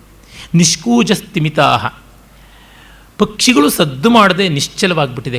ಕ್ವಚಿತಪಿ ಪ್ರಚಂಡ ಸತ್ವಸ್ವನಾಹ, ಎಲ್ಲಿಯೋ ಒಮ್ಮೆ ಆಗಲೋ ಈಗಲೋ ಯಾವುದೋ ಕಾಡು ಮೃಗದ ಒಂದು ಉದ್ಗಾರ, ಒಂದು ಗರ್ಜನೆ. ಸ್ವೇಚ್ಛಾ ಸುಪ್ತ ಗಭೀರ ಭೋಗ ಭುಜಗ ಶ್ವಾಸ ಪ್ರದೀಪಜ್ಞೇಯ, ಹುತ್ತದಲ್ಲಿ ಹೆಡೆ ಮುದುರಿಕೊಂಡು ಮಲಗಿರ್ತಕ್ಕಂಥ ಹಾವುಗಳು ಈ ಹಬೆ ತಾಳದಾಗದೆ, ಹುತ್ತದ ಒಳಗಿರುವ ಭೂಮಿಯ ಒಡಲಿನ ಬೇಗೆಯನ್ನು ತಾಳಲಾಗದೆ ಆಗ ಈಗ ಪುತ್ಕರಿಸಿದರೆ ಆ ಪುತ್ಕಾರ ಒಂದು ಜ್ವಾಲೆಯಂತೆ ಹುತ್ತದ ಮೇಲಿಂದ ಎಳ್ತಾ ಇರ್ತಕ್ಕಂಥದ್ದು. ಎಲ್ಲಿಯೂ ಕೂಡ ನೆಲದ ಮೇಲಾಗಲಿ ನೆಲದೊಳಗಾಗಲಿ ಒಂದು ಹನಿ ನೀರು ಕಾಣಿಸಿದಂಥ ಸ್ಥಿತಿ ಇದ್ದಾಗ ಬಾಯಾರಿದ ಓತಿಗಳು, ಪ್ರತಿಸೂರ್ಯಕ ಅಂದರೆ ಓತಿಗಳು, ಅವು ಹೆಬ್ಬಾವುಗಳು ಬೆವರ್ತಾ ಇದ್ದರೆ ಆ ಬೆವರನ್ನು ನೆಕ್ಕಿಕೊಂಡು ಬದುಕ್ತಾ ಇವೆ ಅಂತ. ಇಲ್ಲಿ ಭವಭೂತಿ ಒಂದು ಬಯೋಲಾಜಿಕಲ್, ಒಂದು ಝೋಲಾಜಿಕಲ್ ಫ್ಯಾಕ್ಟನ್ನು ಮರೆತಿದ್ದಾನೆ. ಅವನ ಕಾಲದಲ್ಲಿ ಫ್ಯಾಕ್ಟಾಗಿ ಗೊತ್ತಿರಲಿಲ್ಲ ಅನಿಸುತ್ತೆ. ಅದು ಏನಂದರೆ, ಬೆವರನ್ನು ಸುರಿಸ್ತಕ್ಕಂಥದ್ದು ಕೇವಲ ಸ್ತನಿಗಳು, ಅಂದರೆ ಮ್ಯಾಮಲ್ಸ್. ಮಿಕ್ಕ ಪ್ರಾಣಿಗಳಿಗೆ ಬೆವರು ಸುರಿಯೋಲ್ಲ. ಹಾವು ರೆಪ್ಟೈಲ್ಸ್ ಅನ್ನುವಂಥ ರೆಪ್ಟೇಲಿಯಾ ಅನ್ನುವ ಒಂದು ಕ್ಲಾಸಿಗೆ ಸೇರುತ್ತೆ. 10 ಫೈಲಮ್ಗಳಲ್ಲಿ ಕಟ್ಟ ಕಡೆಯದು ಕಾರ್ಡೇಟ. ಆ ಕಾರ್ಡೇಟಾನಲ್ಲಿ ಪಿಸೀಸ್ ಅಂತೆ, ಆಂಫಿಬಿಯಾ ಅಂತೆ, ರೆಪ್ಟೈಲ್ ಅಂತೆ, ರೆಪ್ಟಿಲಿಯಾ ಮತ್ತು ಏವಿಯಸ್, ಮೆಮೇಲಿಯಾ ಅಂತ ಹೀಗೆ 5 ಇರತಕ್ಕಂಥದ್ದು. ಅದರೊಳಗೆ 3ನೇದಾದಂಥ ಇದು ರೆಪ್ಟಿಲಿಯಾದಲ್ಲಿ ಬೆವರ ಗ್ರಂಥಿಗಳು ಇಲ್ಲ, ಸ್ವೆಟ್ ಗ್ಲ್ಯಾಂಡ್ಸ್ ಅವಕ್ಕೆ ಇಲ್ಲ. ಹಾಗಾಗಿ ಅವುಗಳಿಗೆ ಬೆವರು ಸುರಿಯೋಲ್ಲ. ಅದರಿಂದಲೇ ಅವುಗಳಿಗೆ ಬಹಳ ಕಷ್ಟ, ಬೇಗ ಎಲ್ಲ ತಾಳ್ಕೊಳ್ಳೋದು. ಬೇಸಿಗೆ ಬಂದಾಗ ನೆಲದಿಂದ ಹಾವುಗಳು ಎಲ್ಲ ಕಡೆಯೂ ಹರಿದಾಡೋದಕ್ಕೆ ಆರಂಭವಾಗುತ್ತವೆ, ಕಷ್ಟವಾಗುತ್ತೆ ಅನ್ನೋದು ಈ ಕಾರಣದಿಂದ. ಅವುಗಳಿಗೆ ಶಾಖವನ್ನು ಉಳಿಸ್ಕೊಳ್ಳೋದು ತುಂಬ ಕಷ್ಟವಾಗುತ್ತೆ. ಶಾಖವನ್ನು ಕಳ್ಕೊಳ್ಳೋದು, ತಂಪನ್ನು ಉಳಿಸ್ಕೊಳ್ಳೋದು. ಅದರಿಂದ ತೀವ್ರವಾದ ಚಳಿಯಲ್ಲಿ ಅವು ಇರಲಾರವು, ತೀವ್ರವಾದ ಬೇಗೆಯನ್ನು ಅವು ತಾಳಲಾರವು. ಆದರೆ ಅವನಿಗದು ಗೊತ್ತಿಲ್ಲ ಪಾಪ. ಹೆಬ್ಬಾವಿನ ಬೆವರನ್ನು ನೆಕ್ಕಿಕೊಂಡು ಓತಿಗಳು ಬದುಕ್ತಾ ಇವೆ, ಅಂಥ ಒಂದು ಭಯಂಕರವಾದ ಮಧ್ಯಾಹ್ನ ಅಂತಾನೆ. ಆಮೇಲೆ ಈ ಜನಸ್ಥಾನವನ್ನು ನೋಡೋಣ ಅಂತ ರಾಮ ಬರ್ತಾನೆ. ಆಗ ನೋಡ್ತಾನೆ, ರಾಮ ಬರೀ ಅನುಷ್ಠುಪ್ಪುಗಳನ್ನೇ ಹೇಳ್ಕೊತಾನೆ ನೋಡಿ. ಪಶ್ಯಾವಿಚ ಜನಸ್ಥಾನಂ ಭೂತಪೂರ್ವ ಖರಾಲಯಂ ಪ್ರತ್ಯಕ್ಷಾನಿವ ವೃತ್ತಾಂತಾನ್ ಪೂರ್ವಾನ್ ಅನುಭವಾಮಿ ಚ. ಪೂರ್ವದ ಆ ಹಳೆಯ ಕಥೆಗಳು ನನಗೆ ನೆನಪಿಗೆ ಬರ್ತಾ ಇದೆ. ಪ್ರಿಯಾ ರಾಮ ಹಿ ವೈದೇಹ್ಯ ಆಸೀತ್. ಇಲ್ಲಿ ವೈದೇಹಿಗೆ ತುಂಬ ಇಷ್ಟವಾದ ಕಾಡು, ಇಷ್ಟವಾದ ಜಾಗವಾಗಿತ್ತು. ಇದು ಇಷ್ಟು ಭಯಂಕರವಾಯಿತಲ್ಲ ಈಗ ನನ್ನ ಪಾಲಿಗೆ. ತ್ವಯಾ ಸಹ ನಿವತ್ಸ್ಯಾಮಿ ವನೇಶು ಮಧುಗಂಧಿಷು ಇತೀವಾರಮತೆ ಹ್ಯಾಸೌ ಹಾಸೌ ಸ್ನೇಹಸ್ತಸ್ಯಾಶ್ಚ ಸಾದೃಶಃ ನ ಕಿಂಚಿದಪಿ ಕುರ್ವಾಣಃ ಸೌಖ್ಯೇರ್ದುಃಖಾನ್ಯಪೋಹತಿ ತತ್ತಸ್ಯ ಕಿಮಪಿ ದ್ರವ್ಯಂ ಯೋಹಿ ಯಸ್ಯ ಪ್ರಯೋಜನಃ. ಅವಳಿಗೆ ಏನನ್ನೂ ಪ್ರಿಯವಾಗಿರೋದನ್ನು ಮಾಡೋಕ್ಕಾಗಲಿಲ್ಲ. ಈಗ ಬರೀ ದುಃಖವನ್ನು ತಂದು ಕೊಟ್ಬಿಟ್ಟೆ. ಯಾರಿಗೆ ಯಾವುದು ಪ್ರಿಯವೇ ಅದೇ ಹೊರಟೋಗ್ತಾ ಇದೆ. ತತ್ತಸ್ಯ ಕಿಮಪಿ ದ್ರವ್ಯಂ ಯೋಹಿ ಯಸ್ಯ ಪ್ರಯೋಜನಃ. ಯಾರಿಗೆ ಯಾವುದು ಪ್ರಿಯವೇ ಆಗಿರುತ್ತೆ ಅದೇ ಮಿಗಿಲಾದಂಥ ಬೆಲೆ ಬಾಳುವ ವಸ್ತು. ನನ್ನ ಪಾಲಿಗೆ ಈಗ ಸೀತೆ ಇಲ್ಲವಾಗಿದ್ದಾಳೆ ಅಂತ ಅವನು ದುಃಖ ಪಡ್ತಾ ಇದ್ದಾಗ ಶಂಭೂಕ ಮತ್ತೆ ಆ ಕಾಡಿನ ಇನ್ನೊಂದು ಚಿತ್ರಣವನ್ನು ಕೊಡ್ತಾನೆ. ಅದು ಯಮುನಾ ನದಿ ಮೊದಲಾದವುಗಳ ಒಂದು ಸೊಗಸು. ತುಂಬ ಚೆನ್ನಾಗಿರ್ತಕ್ಕಂಥ ರಮಣೀಯವಾದ ಪದ್ಯಬಂಧ. ಇಲ್ಲಿ ಪುಂಖಾನುಪುಂಖವಾಗಿ ಪದ್ಯದ ಮೇಲೆ ಪದ್ಯಗಳನ್ನು ನಾವು ನೋಡ್ತೀವಿ. ಈ ಅಂಕ ಇಡೀ ಹಾಗೆ ಬರುತ್ತೆ. ಇಹ ಸಮದ ಶಕುಂತ ಕ್ರಾಂತ ನೀವಾರ ಮುಕ್ತ ಪ್ರಸವ ಸುರಭಿ ಶೀತ ಸ್ವಚ್ಛತೋಯಾ ವಹಂತಿ ಫಲಭರ ಪರಿಣಾಮ ಶ್ಯಾಮ ಜಂಬೂ ನಿಕುಂಜ ಸ್ಖಲನ ಮುಖರ ಭೂರಿ ಸ್ರೋತಸೋ ನಿರ್ಜರಿಣ್ಯ. ಇಲ್ಲಿ ಮದವೇರಿದ ಪಕ್ಷಿಗಳು ಸೊಗಸಾಗಿ ಶಬ್ದ ಮಾಡ್ತಾ ಇವೆ. ಸಮದ ಶಕುಂತ ಆಕ್ರಾಂತ ವಾನೀರ ಮುಕ್ತ ಪ್ರಸವ. ವಾನೀರ ಅಂತಂದರೆ ನೀರ ಹಲಸು ಅಂತ. ಆ ನೀರ ಹಲಸಿನ ಪ್ರಾಂತ ನೀರಿನ ಅಂಚಿನಲ್ಲಿಯೇ ಇರುತ್ತೆ. ಅವುಗಳ ಹೂಗಳು ಅರಳಿ ಒಳ್ಳೆಯ ಪರಿಮಳವನ್ನು ಕೊಡ್ತಾ ಇರ್ತವೆ. ಆ ನೀರಿಗೆ ಹೂಗಳು ಬಿದ್ದು ನೀರು ಕೂಡ ಪರಿಮಳಿತವಾಗಿದೆ. ಅಲ್ಲೇ ಹತ್ತಿರದಲ್ಲೇ ನೇರಳೆ ಮರಗಳು ಬೆಳೆದಿವೆ. ಆ ನೇರಳೆ ಮರಗಳ ತುಂಬ ಹಣ್ಣುಗಳಾಗಿ ಅವು ದಳದಳನೆ ಬೀಳ್ತಾ ಇವೆ. ಫಲಭರ ಪರಿಣಾಮ ಶ್ಯಾಮ ಜಂಬೂ ನಿಕುಂಜ ಸ್ಖಲನ ಮುಖರ ಭೂರಿ ಸ್ರೋತಸ. ಹಾಗೆ ಅವು ಪಳಕ್ ಪಳಕ್ಕಂತ ಬೀಳ್ತಾ ಇರೋದು ನೀರಿನ ಒಂದು ಶಬ್ದದ ಜೊತೆಗೆ ಅದು ಸೇರಿಕೊಂಡು ಬಹಳ ಮನೋಹರವಾಗಿದೆ ಅಂತ. ಇಲ್ಲಿ ಒಂದು ಸ್ವಲ್ಪ ಮಟ್ಟಿಗೆ ಭವಭೂತಿ ತಪ್ಪಿದ್ದಾನೆ ಅಂತ ಅನಿಸುತ್ತೆ. ನೇರಳೆ ಹಣ್ಣು ಪಾಕವಾಗುವುದು ಮಳೆಗಾಲದ ಹೊತ್ತಿಗೆ. ಆಗ ಇಷ್ಟು ತೀಕ್ಷ್ಣವಾದ ಮಧ್ಯಾಹ್ನ ಇರೋಲ್ಲ. ಅವನ ಅಬ್ಸರ್ವೇಷನ್ ಮಿಕ್ಕಂತೆ ಎಲ್ಲ ಚೆನ್ನಾಗಿದ್ರು ಪಾಪ ಇಲ್ಲಿ ಸ್ವಲ್ಪ ಬೊಟಾನಿಕಲ್ ಅಬ್ಸರ್ವೇಷನ್ ಕಡಿಮೆ ಆಯಿತು ಅನಿಸುತ್ತೆ. ಕಾಳಿದಾಸನಲ್ಲಿ ಸ್ಯಾಂಪಲ್ಗೂ ಇಂಥದ್ದು ಕಾಣಿಸೋಲ್ಲ. ಅವನೇ ಮತ್ತೆ ಮೇಘದೂತದಲ್ಲಿ ಹೇಳ್ತಾನಲ್ಲ, ನೀನು ಬಂದ ತಕ್ಷಣ ಆ ಒಂದು ಮಳೆಗಾಲದ ಮೋಡದ ವರ್ಣನೆಯನ್ನು ಮಾಡ್ತಾ ಅವನು ಹೇಳ್ತಾ ಇದ್ದಾನೆ. ಆ ಒಂದು ಪರಿಣತ ಶ್ಯಾಮ ಜಂಬೂವನ ಅಂತಹ ಹಣ್ಣಾಗಿರ್ತಕ್ಕಂಥ ನೇರಳೆಯ ಮರಗಳಿಂದ ಕೂಡಿರುವ ಊರಿನ ತೋಪುಗಳು ಕಾಣಿಸ್ಕೊಳ್ಳುತ್ತವೆ ಅಂತ. ಆ ಒಂದು ದಶಾರಣ ಅಂತ ಸಂಪತ್ಸ್ಯಂತೆ ಕತಿಪಯ ದಿನ ಸ್ಥಾಯಿ ಹಂಸ ದಶಾರಣ ಅಂತ ಹೇಳ್ಬಿಟ್ಟು ಅದನ್ನು ವರ್ಣಿಸುವಾಗ ಮಳೆಗಾಲ ಅಂತ ಸೂಚನೆ ಕೊಡ್ತಾನೆ. ಅದೇ ಥರ ಮತ್ತೊಂದು ಕಡೆ ಜಂಬೂ ಕುಂಜ ಪ್ರತಿಹತರಯಂ ತೋಯ ಮಾದಾಯ ಗಚ್ಚೇಹೆ ಅಂತ ಹೇಳ್ತಾ ನರ್ಮದಾ ನದಿಯ ಹತ್ತಿರದಲ್ಲಿ ಈ ನೇರಳೆ ಮರಗಳ ತೋಪಿರುವಲ್ಲಿ ನೇರಳೆ ಮರಗಳ ತೋಪಿನ ಮೂಲಕ ಹಾದು ಹೋಗುವಂಥ ನರ್ಮದಾ ನದಿಯ ನೀರು ತಿಕ್ತ ಮನೋಹರವಾಗಿರುತ್ತೆ. ಅಲ್ಲಿ ಆನೆಗಳ ಮದಧಾರೆ ಸುರಿದಿರುತ್ತೆ. ಮತ್ತು ಈ ನೇರಳೆ ಮರಗಳ ಒಂದು ಒಗರು ರುಚಿ ಕೂಡ ಸೇರಿಕೊಂಡಿರುತ್ತವೆ. ಅದೆಲ್ಲ ಸೇರಿ ನೀನು ಮೊದಲೇ ಮಳೆಯೆಲ್ಲ ಸುರಿಸಿ ವಾಂತಿ ಮಾಡಿಕೊಂಡಿದ್ದೀಯಾ. ಆ ವಾಮಿಟಿಂಗ್ ಪ್ರಕೋಪವನ್ನು ಇಳಿಸೋದಕ್ಕೆ ಈ ಒಂದು ತಿಕ್ತ ಮನೋಹರವಾದ ನೀರು ಚೆನ್ನಾಗಿರುತ್ತೆ, ಹಾಗಾಗಿ ಮತ್ತೆ ನಿನಗೆ ಬ್ಯಾಲೆನ್ಸ್ ಬರುತ್ತೆ ಅಂತನ್ನುವಂಥದ್ದನ್ನೆಲ್ಲ ಹೇಳ್ತಾನೆ. ವಾಂತಿ ಮಾಡುವುದು ತಲೆ ಸುತ್ತಿದಾಗ. ಈ ತಲೆ ಸುತ್ತು ಬಂದು ಭ್ರಮೆ ಆಗಿರುತ್ತಲ್ಲ, ಮೋಡಕ್ಕೆ ಮೇಲೆಲ್ಲ ಓಡಾಡಿ ಭ್ರಮಣ, ಮಳೆಯೆಲ್ಲ ಸುರಿಸಿದೆ, ವಾಂತಿಯೂ ಆಗಿದೆ. ಹಾಗಾಗಿ ಈ ಒಂದು ನೀರನ್ನು ಕುಡಿದಾಗ ನೀನು ಸಮಾಧಾನವನ್ನು ಪಡ್ಕೊಳ್ತೀಯ ಅಂತ ಆರೋಗ್ಯ ಸೂತ್ರವನ್ನು ಅಲ್ಲಿ ತೋರಿಸ್ತಾನೆ. ಭಾಳ ಚೆನ್ನಾಗಿರುವಂಥದ್ದು ಮೇಘದೂತದ ಪೂರ್ವ ಮೇಘದ ಕಲ್ಪನೆ. ಆದರೆ ಇಷ್ಟನ್ನು ನಾವು ಗಮನಿಸ್ಕೊಳ್ಬೋದು. ಆ ನೇರಳೆಯ ಹಣ್ಣುಗಳು ಪಕ್ವವಾಗಿರುವವು, ಕಳಿತ ನೇರಳೆ ಹಣ್ಣುಗಳು ಪಳಪಳನೆ ಬೀಳ್ತಾ ಇದ್ದಾಗ ನೀರಿಗೆ ಬಂದ ಶಬ್ದ ಎಷ್ಟು ಸೊಗಸಾದದ್ದು. ಮತ್ತು ಆ ಪಕ್ಷಿಗಳ ಕೋಲಾಹಲ, ಆ ನೀರು ಹಲಸು, ಹೆಬ್ಬೆ ಹಲಸು ಅಂತಾರಲ್ಲ, ಅವುಗಳ ಹೂಗಳು ನೀರಲ್ಲಿ ಬಿದ್ದು ಉಂಟಾದ ಪರಿಮಳ, ಇದು ಯಾವುದೂ ಕವಿಸಮಯ ಕಲ್ಪಿತವಲ್ಲ, ಸಹಜವಾದಂಥದ್ದು. ಅಪಿಚ ದದತಿ ಕುಹರಭಾಜಾಂ ಅತ್ರ ಭಲ್ಲೂಕ ಯೂನಾಂ ಅನುರಸಿತ ಗುರೂಣಿ ಸ್ತ್ಯಾನಮಂಬೂತ್ಕೃತಾನಿ ಶಿಶಿರ ಕಟುಕಷಾಯ ಸ್ತ್ಯಾಯತೆ ಸಲ್ಲಕೀನಾಂ ಇಭದಲಿತ ವಿಕೀರ್ಣ ಗ್ರಂಥಿ ನಿಶ್ಯಂದ ಗಂಧ. ಇಲ್ಲಿಯ ಗುಹೆಗಳಲ್ಲಿ ಕರಡಿಗಳಿವೆ. ಆ ಕರಡಿಗಳು ತಾವು ಜೊಲ್ಲು ಸುರಿಸಿಕೊಂಡು ಓಡಾಡ್ತಾ ಇವೆ. ಆ ಹಣ್ಣಿನ ರಸಾಯನ ಅದೆಲ್ಲ ತಿಂದು ನೆಕ್ಕಿ ಜೊಲ್ಲು ಸುರಿಸಿಕೊಂಡು ಅದರ ಒಂದು ವಾತಾವರಣ ಇದೆ. ಮತ್ತು ಇಲ್ಲಿಯೇ ಸಲ್ಲಕ್ಕಿ ವೃಕ್ಷಗಳನ್ನು, ಕೊಂಬೆಗಳನ್ನೆಲ್ಲ ಮುರಿದು ಆನೆಗಳು ತಿಂತಾ ಇವೆ. ಆ ಸಲ್ಲಕ್ಕಿ ವೃಕ್ಷದ ಕೊಂಬೆಗಳನ್ನು ಮುರಿದಾಗ ಬರ್ತಕ್ಕಂಥ ನಿರ್ಯಾಸದ ಗಂಧ, ಅದು ಒಂದು ತಂಪು ಕಹಿಯಾದ ಪರಿಮಳ, ಕೂಲ್ ಆ್ಯಂಡ್ ಬಿಟರ್ ಆ್ಯಂಬಿಯನ್ಸನ್ನು ಕ್ರಿಯೇಟ್ ಮಾಡ್ತಾ ಇದೆ. ಅದನ್ನು ನೀನು ಆಸ್ವಾದಿಸಬಹುದು. ಈ ಕಾಡಿನ ರೀತಿ ಹೇಗಿದೆ ಅಂತ. ಯಾವುದು ತುಂಬ ಪ್ಲೀಸಿಂಗ್ ಅಲ್ಲ, ಆದರೆ ಅದೊಂದು ರೀತಿ ವಿಲಕ್ಷಣವಾದ ಆಕರ್ಷಣೆಯನ್ನು ತರುತ್ತೆ, ಭವಭೂತಿಯ ಕವಿತ್ವ ಇದ್ದಂತೆ. ಯಾಕೆ ಸೀತಾಪರಿತ್ಯಾಗದ ಸಂದರ್ಭ ಅಲ್ವಾ? ಯಾವುದು ಮಧುರವಾಗಿಲ್ಲ, ಆದರೆ ಆಕರ್ಷಕವಾಗಿದೆ. ಈ ಕರುಣರಸವೂ ಹಾಗೇನೆ, ಅಂಥ ಆಸ್ವಾದ್ಯವಲ್ಲದೇ ಇದ್ದರೂ ಹೃದಯ ಕ್ಷಾಲಕವಾಗಿರುವಂಥದ್ದು ಅಂತ ಗೊತ್ತಾಗುತ್ತೆ. ರಾಮ ಕಣ್ಣೀರಿಟ್ಟುಕೊಂಡು, ಭದ್ರ ಶಿವಾಸ್ತೆ ಪಂಥಾನೋ ದೇವಯಾನಾಹ, ನೀನು ಮಂಗಳಮಯವಾದ ದೇವಯಾನದಲ್ಲಿ ಹೋಗು ಅಂತ ಅವನಿಗೆ ಆಶೀರ್ವಾದ ಮಾಡಿ ಕಳಿಸ್ತಾನೆ. ಪ್ರಲೀಯ ಸ್ವಪುಣ್ಯೇಭ್ಯ ಲೋಕೇಭ್ಯ, ಪುಣ್ಯಲೋಕಗಳಲ್ಲಿ ಲೀನವಾಗುವಂತ. ದೇವಯಾನ ಮತ್ತು ಪಿತೃಯಾಣ ಅಂತ ಎರಡು. ಪಿತೃಯಾಣ ಮುಕ್ತಿಯನ್ನು ಕೊಡೋದಿಲ್ಲ, ಪುನರ್ಭವ ಮತ್ತೊಂದು ಜನ್ಮವನ್ನು ಕೊಡುತ್ತೆ. ದೇವಯಾನ ಹಾಗಲ್ಲ. ಶುಕ್ಲಕೃಷ್ಣೇ ಗತಿ ಹ್ಯೇತೆ ಜಗತ ಶಾಶ್ವತೀ ಮತೆ ಏಕಯಾ ಯಾತ್ಯನಾವೃತ್ತಿಂ ಅನ್ಯಯಾ ವರ್ತತೆ ಪುನಃ ಅಂತ ನಾವು ಭಗವದ್ಗೀತೆಯಲ್ಲಿ ನೋಡ್ತೀವಿ. ಈ ಒಂದು ದೇವಯಾನ ಜ್ಞಾನದಿಂದ ಬರ್ತಕ್ಕಂಥದ್ದು, ಮೋಕ್ಷಕ್ಕೆ ನೇರವಾಗಿ ಮುಟ್ಟಿಸ್ತಕ್ಕಂಥದ್ದು, ಅದು ನಿನಗಾಗಲಿ ಅಂತನೂ ಮಾತು ಹೇಳ್ತಾನೆ. ಇಲ್ಲೆಲ್ಲ ಅವನ ವೇದಾಂತದ ಪಾಂಡಿತ್ಯ ನಮಗೆ ಗಮನಕ್ಕೆ ಬರುವಂಥದ್ದಾಗತ್ತೆ. ಶಂಭೂಕ ಯಾವತ್ ಪುರಾಣ ಬ್ರಹ್ಮರ್ಷಿಂ ಅಗಸ್ತ್ಯಂ ಅಭಿವಾದ್ಯ ಶಾಶ್ವತಂ ಪದಂ ಪ್ರವಿಶಾಮಿ ಅಂಥೇಳಿ ಇಲ್ಲಿ ಅಗಸ್ತ್ಯ ಮಹರ್ಷಿ ಇದ್ದಾನೆ, ಆತನಿಗೆ ಹೋಗಿ ನಮಸ್ಕಾರ ಮಾಡಿ ಬರ್ತೀನಿ ಅಂತ ಅವನು ಹೊರಡ್ತಾನೆ. ಮತ್ತು ಬರ್ತಾನೆ ಅವನು. ರಾಮ ಅದನ್ನೇ ನೋಡ್ತಾ ಇದ್ದಾನೆ, ಆ ವನ ಪರಿಸರ ದಂಡಕಾರಣ್ಯವನ್ನೇ. ಏತತ್ ಪುನರ್ನವಮೋಹೋ ಕಥಮದ್ಯ ದೃಷ್ಟಂ ಯಸ್ಮಿನ್ ಅಭೂಮ ಚಿರಮೇವ ಪುರಾ ವಸಂತಃ ಆರಣ್ಯಕಶ್ಚ ಗೃಹಿಣಶ್ಚ ರಥಾ ಸ್ವಧರ್ಮೇ ಸಂಸಾರಿಕೇಶು ಚ ಸುಖೇಶು ವಯಂ ರಸಜ್ಞಾ. ಇದನ್ನು ನೋಡಿದಾಗ ನಾನು ವನವಾಸದಲ್ಲಿದ್ದಾಗಲೂ ಎಷ್ಟು ಚೆನ್ನಾಗಿ ಕುಟುಂಬಿಯಾಗಿದ್ದೆ ಎನ್ನುವುದು ನೆನಪಾಗ್ತಾ ಇದೆ ಅಂತಾನೆ. ಆರಣ್ಯಕಶ್ಚ ಗೃಹಿಣಶ್ಚ ರಥಾಶ್ಚ, ಪ್ರೀತಿಯಿದ್ದು ಗೃಹಸ್ಥನಾಗಿದ್ದು ವಾನಪ್ರಸ್ಥನೂ ಆಗಿದ್ದಂಥ ಒಂದು ಸ್ವಧರ್ಮದ ಸಾಂಸಾರಿಕವಾದ ಸುಖದಲ್ಲಿದ್ದ ರಸಜ್ಞತೆಯ ಕಾಲ ಆಗಿತ್ತಲ್ಲ, ಅದು ಜ್ಞಾಪಕ ಬರ್ತಾ ಇದೆ ಅಂತಾನೆ.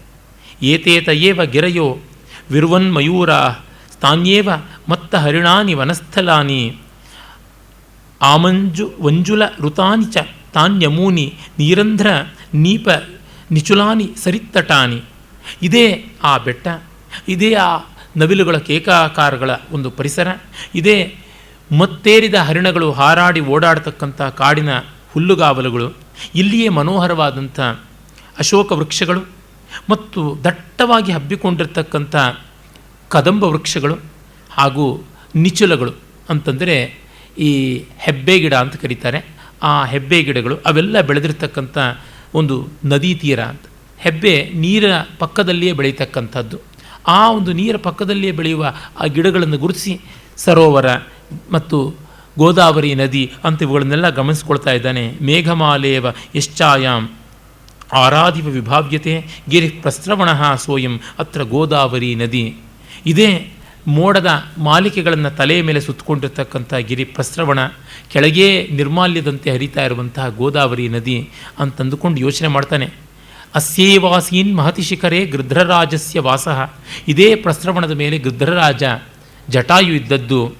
ತಸ್ಯಾಧಸ್ತಾತ್ ವಯಮಪಿ ರಥಾಸ್ತೇಷು ಪರ್ಣೋಟಜೇಷು, ಅದರ ಬುಡದಲ್ಲಿಯೇ ನಾವು ಎಲೆಮನೆಯನ್ನು ಕಟ್ಟಿಕೊಂಡಿದ್ವಿ. ಗೋದಾವರಿಯ ಪಯಸಿ ವಿತತಾ ನೋಕಃ ಶ್ಯಾಮಲಶ್ರೀಹಿ ಅಂತಃಕೂಜನ್ ಮುಖರ ಶಕುನೋ ಯತ್ರ ರಮ್ಯೋ ವನ ಅಂತ. ಅದರ ಕೆಳಗೇನೆ ಗೋದಾವರಿ, ಆ ಗೋದಾವರಿಯ ಪಾತ್ರದಲ್ಲಿ ಸದಾಕಾಲ ಪಕ್ಷಿಗಳು ಕೋಲಾಹಲ ಮಾಡ್ತಾ ಇದ್ದದ್ದು. ಇಲ್ಲಿಯೇ ಮರಗಳ ಪೊಟರೆಗಳಲ್ಲಿ ಬೇರೆ ಬೇರೆ ವಿಧವಾದ ಪಕ್ಷಿಗಳು ತಮ್ಮ ಗೂಡುಗಳನ್ನು ಕಟ್ಟಿಕೊಂಡು ಧ್ವನಿಯನ್ನು ಸೂಸ್ತಾ ಇದ್ದಿದ್ದು ಇದೆಲ್ಲ ಜ್ಞಾಪಕ ಬರುತ್ತೆ. ಇದೇ ಅಲ್ವಾ ಪಂಚವಟಿ, ಇದೇ ಅಲ್ವಾ ಆದೇಶ, ಇಲ್ಲೇ ಅಲ್ವಾ ಪ್ರಿಯಸಖಿ ಚ ವಾಸಂತಿ ನಾಮ ವನದೇವತ, ವಾಸಂತಿ ಎನ್ನುವ ವನದೇವತೆ ಇಲ್ಲಿದ್ದಲ್ವ ಅಂತ ಅಲ್ಲಿಗೆ ಪ್ರಕರಣಕ್ಕೆ ಬರ್ತಾನೆ. ಚಿರಾದ್ವೇಗಾರಂಭಿ ಪ್ರಸೃತ ಇವ ತೀವ್ರೋ ವಿಶರಸಃ ಕುತಶ್ಚಿತ್ ಸಂವೇಗಾತ್ ಪ್ರಚಲ ಇವ ಶಲ್ಯಸ್ಯ ಶಕಲಃ ವ್ರಣೋ ರೂಢಗ್ರಂಥಿ ಸ್ಫುಟಿತ ಇವ ಹೃನ್ಮರ್ಮಣಿ ಪುನಃ ಪುರಾ ಭೂತಶೋಕೋ ವಿಕಲಯತಿ ಮಾಂ ನೂತನ ಇವ. ಇದನ್ನೆಲ್ಲ ನೋಡಿದಾಗ ಒಂದು ಸ್ವಲ್ಪ ಮಟ್ಟಿಗೆ ಹಳತಾದ ಗಾಯ ಮತ್ತೆ ಬೆರಕೊಂಡಂತೆ, ಗಾಯವಾಗಿ ಒಳಗಡೆ ಹೋಗಿರ್ತಕ್ಕಂಥ ಆಯುಧದ ತುಂಡು ಮತ್ತೆ ವ್ರಣವಾಗಿ ಹೊರಗಡೆ ಚಾಚಿಕೊಳ್ತಾ ಇರುವಂತೆ ಹೃದಯದ ಆಘಾತ ಕಾಣಿಸ್ತಾ ಇದೆ. ಏನು ಮಾಡೋದು? ಮತ್ತೆ ಮತ್ತೆ ಶೋಕ ನವೀಕೃತವಾಗ್ತಾ ಇದೆ. ಒನ್ಸ್ ಆ್ಯಂಡ್ ಅಗೇನ್ ಮತ್ತೆ ಮತ್ತೆ ಆ ಶೋಕದ ರಿನ್ಯೂವಲ್ ಕಾಣಿಸ್ತಾ ಇದೆ ಅಂತ ಹೇಳ್ತಾ ಇದನ್ನು ಮರೆಯೋಣ, ಮತ್ತೆ ಜನಸ್ಥಾನ ಸನ್ನಿವೇಶ ನೋಡೋಣ ಅಂತ ಮ್ಯಾಚ್ ಮಾಡ್ಕೊಳ್ಳೋಕ್ಕೆ ಪ್ರಯತ್ನ ಪಡ್ತಾನೆ. ತಾನಿದ್ದ ಪರಿಸರ ಅಂತ ಇನ್ನಷ್ಟು ಡೀಟೇಲ್ಸಲ್ಲಿ ಪುರಾ ಯತ್ರ ಸ್ರೋತಃ ಪುಲಿನ ಮಧುನಾ, ಇನ್ನು ಹಿಂದೆ ಎಲ್ಲಿ ನದಿ ಹರಿತಾ ಇತ್ತೋ ಅಲ್ಲಿಗ ದಡ ಇದೆ. ಯತ್ರ ಸರಿತಾಂ ವಿಪರ್ಯಾಸೋ ಯಾತಃ, ಎಲ್ಲಿ ನದಿ ಇತ್ತೋ ಅಲ್ಲಿ ದಿಣ್ಣೆ ಇದೆ, ದಡ ಇದೆ. ನದಿ ಇದ್ದ ಜಾಗದಲ್ಲಿ ನೆಲ ಇದೆ, ನೆಲ ಇದ್ದ ಜಾಗದಲ್ಲಿ ನದಿ ಇದೆ. ಯಾಕೆಂದರೆ ನದಿ ತನ್ನ ಪಾತಳಿಯನ್ನು ಬದಲಾಯಿಸುತ್ತೆ. It changes its course in course of time. ಅದು ಸಹಜ ನದಿಯ ಒಂದು ರೀತಿಗೆ. ಘನವಿರಲ ಭಾವ ಕ್ಷಿತಿರುಹಾಂ, ಯಾವಾಗ ಹಿಂದೆ ದಟ್ಟವಾದ ಕಾಡಿತ್ತು ಆ ಜಾಗದಲ್ಲಿ ಯಾರೋ ಕತ್ತರಿಸ್ಕೊಂಡು ಹೋಗಿದ್ದಾರೆ, ಎಲ್ಲ ಮರಗಳು ಒಣಗೋಗಿವೆ, ಕಾಳ್ಗಿಚ್ಚಿಂದಾಗಿ ಹಾಳಾಗಿವೆ. ಇನ್ನೊಂದು ಕಡೆ ಬಯಲಿದ್ದ ಜಾಗದಲ್ಲಿ ಮರಗಳು ಬೆಳೆದಿವೆ. ಬಹೋರ್ ದೃಷ್ಟಂ ಕಾಲಾತ್ ಅಪರಮಿವ ಮನ್ಯೇ ವನಬಿದಂ, ಇದು ನೋಡಿದ್ರೆ ಬೇರೆಯೇ ಕಾಡೇನು ಅಂತ ಅನಿಸ್ಬಿಡುತ್ತೆ. ಆದರೂ ನಿವೇಶ ಶೈಲಾನಾಂ ತದಿದಮಿತಿ ಬುದ್ಧಿಂ ದೃಢಯತಿ. ಆದರೆ ಬೆಟ್ಟಗಳು ಮಾತ್ರ ಇದ್ದ ಜಾಗದಲ್ಲೇ ಇದ್ದು ಇದೇ ಆ ಜಾಗ ಅಂತ ಗೊತ್ತಾಗುತ್ತೆ. ಈಗಿನ ಕ್ವಾರಿ ಬಿಸ್ನೆಸ್ ಆಗಿ ಗಣಿಗಾರಿಕೆ ಇದಿದ್ದರೆ ಇದೂ ಕೂಡ ಆಗ್ತಾ ಇರಲಿಲ್ಲ, ಬೆಟ್ಟಗಳು ಹಳ್ಳಗಳಾಗೋಗ್ಬಿಡ್ತಾ ಇದ್ವು ಅನಿಸುತ್ತೆ. ಇದನ್ನು DVG ಅವರು ಒಂದು ಕಡೆ ಹೇಳ್ತಾರೆ, ತಮ್ಮ ಹಲವರು ಸಾರ್ವಜನಿಕರು ಅನ್ನುವ ಜ್ಞಾಪಕ ಚಿತ್ರಶಾಲೆ ಸಂಪುಟದಲ್ಲಿ ಇವರು ಪ್ರಸಿದ್ಧರಾದ ರೈಟ್ ಆನರಬಲ್ ಶ್ರೀನಿವಾಸ ಶಾಸ್ತ್ರಿಗಳ ಒಂದು ವಿವರಗಳನ್ನು ಕೊಡ್ತಾ ಆ ಸಂದರ್ಭದಲ್ಲಿ ಅವರ ಒಂದು ಮಾತಾಗಿ ಈ ಪದ್ಯವನ್ನು ಉಲ್ಲೇಖ ಮಾಡ್ತಾರೆ. ದೊಡ್ಡವರ ರೀತಿ ಎಂಥದ್ದು ಅಂತ. ಸಾಮಾನ್ಯರು ಕಾಲಕ್ಕೆ ಬದಲಾಗ್ಬಿಡ್ತಾರೆ, ಅಸಾಮಾನ್ಯರು ಕಾಲಕ್ಕೆ ತಕ್ಕಂತೆ ತಾವು ತಾಳ ಹಾಕೋದಿಲ್ಲ, ತಾವಾಗಿಯೇ ನಿಲ್ತಾರೆ ಅಂತ ಹೇಳ್ಬಿಟ್ಟು. ನಿಜ, ಬದಲಾಗಬೇಕು. ಯಾವ ಮಟ್ಟಕ್ಕೆ ಬದಲಾಗಬೇಕು, ಎಷ್ಟರ ಮಟ್ಟಿಗೆ ಬದಲಾಗಬೇಕು? ನಮ್ಮ ಸ್ವರೂಪ ನಾಶ ಮಾಡಿಕೊಳ್ಳೋ ಅಷ್ಟರ ಮಟ್ಟಿಗೆ ಬದಲಾಗಬಹುದಾ? ಖಂಡಿತ ಇಲ್ಲ. ಅದು ಬೆಟ್ಟಗಳಂತೆ. ರೆಫರೆನ್ಸ್ ಬೇಕಲ್ವ ಜಗತ್ತಿನಲ್ಲಿ. ಆ ಒಂದು ರೆಫರೆನ್ಸ್ ಬೇಕು ಅಂತಂದರೆ ಕೆಲವರಾದರೂ ನಿಲ್ಲಲೇಬೇಕು. ಯಾರನ್ನೋ ಒಬ್ಬರನ್ನ ನೀವು ನಿಲ್ಲಿ ಅಂತ ನಾವು ಒತ್ತಾಯ ಮಾಡಿದ್ರೆ ಅವ್ರು ನಿಲ್ಲೋಕ್ಕಾಗೋದಿಲ್ಲ. ಅವರಿಗೆ ಅಂತಃಪ್ರೇರಣೆ ಬಂದು ನಿಲ್ಲಬೇಕೇ ಹೊರತು ನಾವು ಅವರನ್ನು ನಮ್ಮ ಒಂದು ಆದರ್ಶವಾಗಿ ನೀವಿರಿ ಅಂತ ಕೇಳೋದಲ್ಲ. ನಾವು ಕೇಳುವುದು ತಪ್ಪು, ಅವ್ರು ಹ್ಞೂ ಅಂತ ಹೇಳಿ ನಿಲ್ಲೋದು ತಪ್ಪು. ನಾವು ಹಾಗೆ ಉಪಚಾರ ಮಾಡಿಸಿ ಒಬ್ಬರನ್ನ ಇಟ್ಟುಕೊಂಡ್ರೆ, ಉಪಚಾರ ಮಾಡಿಸ್ಕೊಂಡು ಒಬ್ಬರಿದ್ದರೆ ಅವ್ರ ಕಡೆಗೆ ಹಾಳಾಗ್ತಾರೆ. ಆದರೆ ನಮಗೆ ಬೇಜಾರಾಗಬಾರ್ದು ಅಂತ ವರ್ತಿಸ್ತಾರೆ. ಅವು ಬೇಡವೇ ಬೇಡ.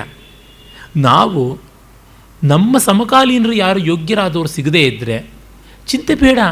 ಯಾವುದೋ ಒಂದು ಕಾಲದಲ್ಲಿ ಸಕಲ ಕಾಲಕ್ಕೆ ಆದರ್ಶರಾಗಿ ನಿಂತಂಥವ್ರನ್ನ ಇಟ್ಕೊಳ್ಳೋಣ.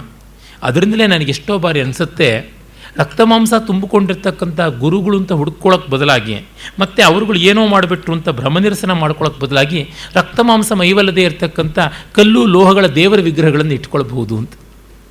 ಯಾಕೆಂದರೆ ಅವರೆಂದೂ ಕೂಡ ನಮಗೆ ಮೋಸ ಮಾಡೋದಿಲ್ಲ, ಅವರೆಂದೂ ಬೋರ್ಡ್ ತಿರುವು ಹಾಕೋದಿಲ್ಲ, ಈ ವಿಕಾರಕ್ಕೆ ಅವಕಾಶ ಆಸ್ಪದ ಇರುವುದಿಲ್ಲ. ಹಾಗಾಗಿ ಆ ಥರ ಮಾಡೋದು ಮೇಲು. ಇಲ್ಲ, ನಮಗೆ ನಿಜವಾಗಲೂ ಕಾಣಿಸಿದ್ರು ದೊಡ್ಡವರು ಅಂದರೆ ಇಟ್ಕೊಳ್ಳೋಣ. ಆ ಥರ ಆದರೆ ಸರಿ. ಹಾಗಾಗಿ ಆದರ್ಶಗಳನ್ನು ಯಾರು ನಾನು ಆದರ್ಶವನ್ನು ಅನುಷ್ಠಾನ ಮಾಡ್ತೀನಿ, ನನ್ನ ಹಿಂದೆ ಬನ್ನಿ ಅಂತ ಹೇಳೋಕ್ಕಾಗೋಲ್ಲ. ಮತ್ತು ಅವನು ಕೈ ಬಿಟ್ಟರೆ ಗತಿ ಏನು? ತಾನಾಗಿ ಆಗಬೇಕು, ತಾನಾಗಿರಬೇಕು. ಅದು ಕಾಲ ಪ್ರವಾಹದಿಂದ ಮಾತ್ರ ತೀರ್ಮಾನವಾಗುವಂಥದ್ದು. ಆಮೇಲೆ ಅವನು ನೋಡ್ತಾನೆ ಪಂಚವಟಿಯ ಒಳ ಪ್ರದೇಶಗಳಿಗೆ ಬಂದು, ಯಸ್ಯಾಂತೆ ದಿವಸಾಸ್ತಯ ಸಹಮಯ ನೀತಾ ಯಥಾ ಸ್ವೇಗೃಹೇ ಯತ್ಸಂಬಂಧ ಕಥಾಭಿರೇವ ಸತತಂ ದೀರ್ಘಾಭಿರಸ್ತಿ ಅಸ್ಥೀಯತ ಏಕಸ್ಸಂಪ್ರತಿ ನಾಶಿತ ಪ್ರಿಯತಮಸ್ತಾಮೇವ ರಾಮಃ ಕಥಂ ಪಾಪ ಪಂಚವಟೀಂ ವಿಲೋಕಯಿತುವ ಗಚ್ಚತ್ವ ಸಂಭಾವ್ಯವ. ಯಾವ ಪಂಚವಟಿಯಲ್ಲಿ ಸೀತೆಯ ಜೊತೆ ಇದ್ದನೋ, ಯಾವ ಈ ಪರಿಸರದಲ್ಲಿ ಅವಳ ಕಥೆಯಿಲ್ಲದೆ ಬದುಕು ಸಾಧ್ಯ ಇರಲಿಲ್ಲವೋ, ಈಗ ನಾನು ಅವಳನ್ನು ಹಾಳು ಮಾಡಿಕೊಂಡು ಒಂಟಿಯಾಗಿ ಓಡಾಡ್ತಾ ಇದ್ದೀನಿ. ಈ ಒಂಟಿ ಪಾಪಿ ರಾಮ ಹೇಗೆ ತಾನೇ ಪಂಚವಟಿಯನ್ನು ನೋಡುವುದು, ಹೇಗೆ ತಾನೇ ಅಲ್ಲಿ ಓಡಾಡುವುದು, ಹೇಗೆ ಅದನ್ನು ಸಂಭಾವಿಸುವುದು ಅಂತ. ಅಷ್ಟೊತ್ತಿಗೆ ಶಂಭೂಕ ಬರ್ತಾನೆ. ಅಗಸ್ತ್ಯರ ದರ್ಶನ ಮಾಡಿ, ಪರಿಕಲ್ಪಿತ ವರ್ಣಮಂಗಲ ಪ್ರತೀಕ್ಷತೆ ವತ್ಸಲ ಲೋಪಾಮುದ್ರ ಸರ್ವೇ ಚ ಮಹರ್ಷಯ ತದೇಹಿ ಸಂಭಾವಯ ಅಸ್ಮಾನ್ ಅಥ ಪ್ರಜವಿನಾ ಪುಷ್ಪಕೇನ ಸ್ವದೇಶಂ ಉಪಗತ್ಯ ಅಶ್ವಮೇಧಾಯ ಸಜ್ಜೋ ಭವ ಇತಿ ಅಂತ ಹೇಳಿ ಅವನ ಆಜ್ಞೆ ಕೊಟ್ಟಿರ್ತಾನೆ. ನೋಡಪ್ಪ, ನಿನ್ನನ್ನು ನೋಡಬೇಕು ಅಂತ ನಾನು ಲೋಪಾಮುದ್ರೆ ಕಾದಿದ್ದೀವಿ, ದಯಮಾಡಿ ಬಂದುಬಿಡು, ಋಷಿಗಳು ಇದ್ದಾರೆ. ಹೇಗೂ ನಿನಗೆ ಪ್ರಜವಿನಾ ವಿಮಾನೇನ ಪುಷ್ಪಕೇಣ ಸ್ವದೇಶಂ ಗಂತುಂ ವ್ಯವಸ್ಥಿತೋಸಿ. ನೀನು ಪುಷ್ಪಕ ವಿಮಾನದಲ್ಲಿ ಇಲ್ಲಿಗೆ ಬಂದಿದ್ದ ಕಾರಣ ತಕ್ಷಣ ಹೋಗ್ಬೋದು, ನಮ್ಮನ್ನು ಒಂದು ವಿಸಿಟ್ ಮಾಡು ಅಂತ ಅಗಸ್ತ್ಯ ಹೇಳಿದ್ದಾನೆ ಅಂತ. ಆಯಿತು ಅಂಥೇಳಿ ಅವನಲ್ಲಿ ಓಡಾಡ್ಕೊಳ್ತಾನೆ. ಶಂಭೂಕ ನಿರ್ಗಮಿಸ್ತಾನೆ. ರಾಮ ಪಂಚವಟಿಯ ಆ ಪ್ರದೇಶದಲ್ಲಿಂದ ನಾನೀಗ ಅಗಸ್ತ್ಯಾಶ್ರಮದ ಹತ್ತಿರಕ್ಕೆ ಹೋಗ್ತೀನಿ ಅಂತ ಹೇಳ್ಬಿಟ್ಟಿದ್ವೇ ಹೊರಡ್ತಾನೆ. ಭಗವತಿ ಪಂಚವಟಿ ಗುರುಜನಾದೇಶಾತ್ ಕ್ಷಮ್ಯತಾಂ ಅತಿಕ್ರಮೋ ರಾಮಸ್ಯ. ಗುರುಜನರ ಆದೇಶವಾಗಿರೋದ್ರಿಂದ ಈಗ ಸ್ವಲ್ಪ ನಿನ್ನನ್ನು ಬಿಟ್ಟು ಅಲ್ಲಿಗೆ ಹೋಗಿ ಮತ್ತೆ ಬರ್ತೀನಿ ಅಂತ ಹೊರಡ್ತಾನೆ. ಆಗ ಶಂಭೂಕ ನೋಡು ಈ ಜಾಗ ಅಂತ ಹೇಳ್ತಾನೆ. ಕುಂಜ ಕುಟೀರ ಕೌಶಿಕ ಘಟ ಘುತ್ಕಾರವತ್ ಕೀಚಕ ಸ್ತಂಭಾಡಂಬರ ಮೂಕ ಮೂಕುಲಿಕುಲಃ ಕ್ರೌಂಚಾಭಿಧೋಯಂ ಗಿರಿಹಿ ಏತಸ್ಮಿನ್ ಪ್ರಚಲಾಕಿನಾಂ ಪ್ರಚಲತಾಂ ಉದ್ವೇಜಿತಃ ಕೂಜಿತೈಃ ಉದ್ವೇಲ್ಲಂತಿ ಪುರಾಣ ರೋಹಿಣ ತರುಸ್ಕಂಧೇಶು ಕುಂಭೀನಸ. ಇದು ಮತ್ತೆ ಆ ಕಾಡಿನ ಭಯಂಕರತೆಯ ವರ್ಣನೆ. ಕುಂಜ ಕುಟೀರ ಕೌಶಿಕ ಘಟ ಘುತ್ಕಾರವತ್ ಕೀಚಕ. ದಟ್ಟವಾಗಿ ಬೆಳೆದಿರ್ತಕ್ಕಂಥ ಬಿದಿರ ಒಂದು ಮೆಳೆಗಳ ನಡುವೆ ಕಾಗೆಗಳು ಮೌನವಾಗಿವೆ. ಆದರೆ ಈ ಪೊದೆಗಳಲ್ಲಿ ಅಲ್ಲಿ ಇಲ್ಲಿ ಎಲ್ಲ ಅಡಗಿರ್ತಕ್ಕಂಥ ಗೂಬೆಗಳು ಆಗಾಗ ಈಗಾಗ ಘೂತ್ಕಾರ ಮಾಡ್ತಾ ಇವೆ ಅಂತ. ಹೊಸದಾಗಿ ಗೂಬೆಗಳು ಮಲಗಿರುತ್ತವೆ. ಅವು ಯಾಕೆ ಘೂತ್ಕಾರ ಮಾಡುತ್ತವೆ?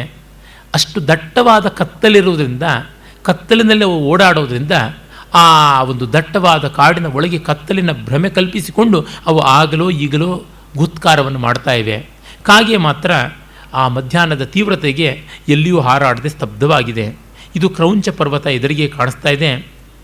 ಇಲ್ಲಿ ಈ ಪಕ್ಷಿಗಳ ಹಾರಾಟದ ಕೆಳಗೆ ಹಾವುಗಳು ತಾವು ಪುರಾಣ ರೋಹಿಣ ತರುಸ್ಕಂಧೇಶು ಕುಂಭೀನ ಸಹ ಹಳೆಯ ಬಹಳ ದೊಡ್ಡ ದೊಡ್ಡ ವೃಕ್ಷಗಳ ಬುಡದಲ್ಲಿ ಬಿಲದ ಮಾಡಿಕೊಂಡು ಹಾವುಗಳು ಓಡಾಡಿಕೊಂಡು ತಮ್ಮ ಬದುಕನ್ನು ತಾವು ಸಾಗಿಸ್ತಾ ಇವೆ.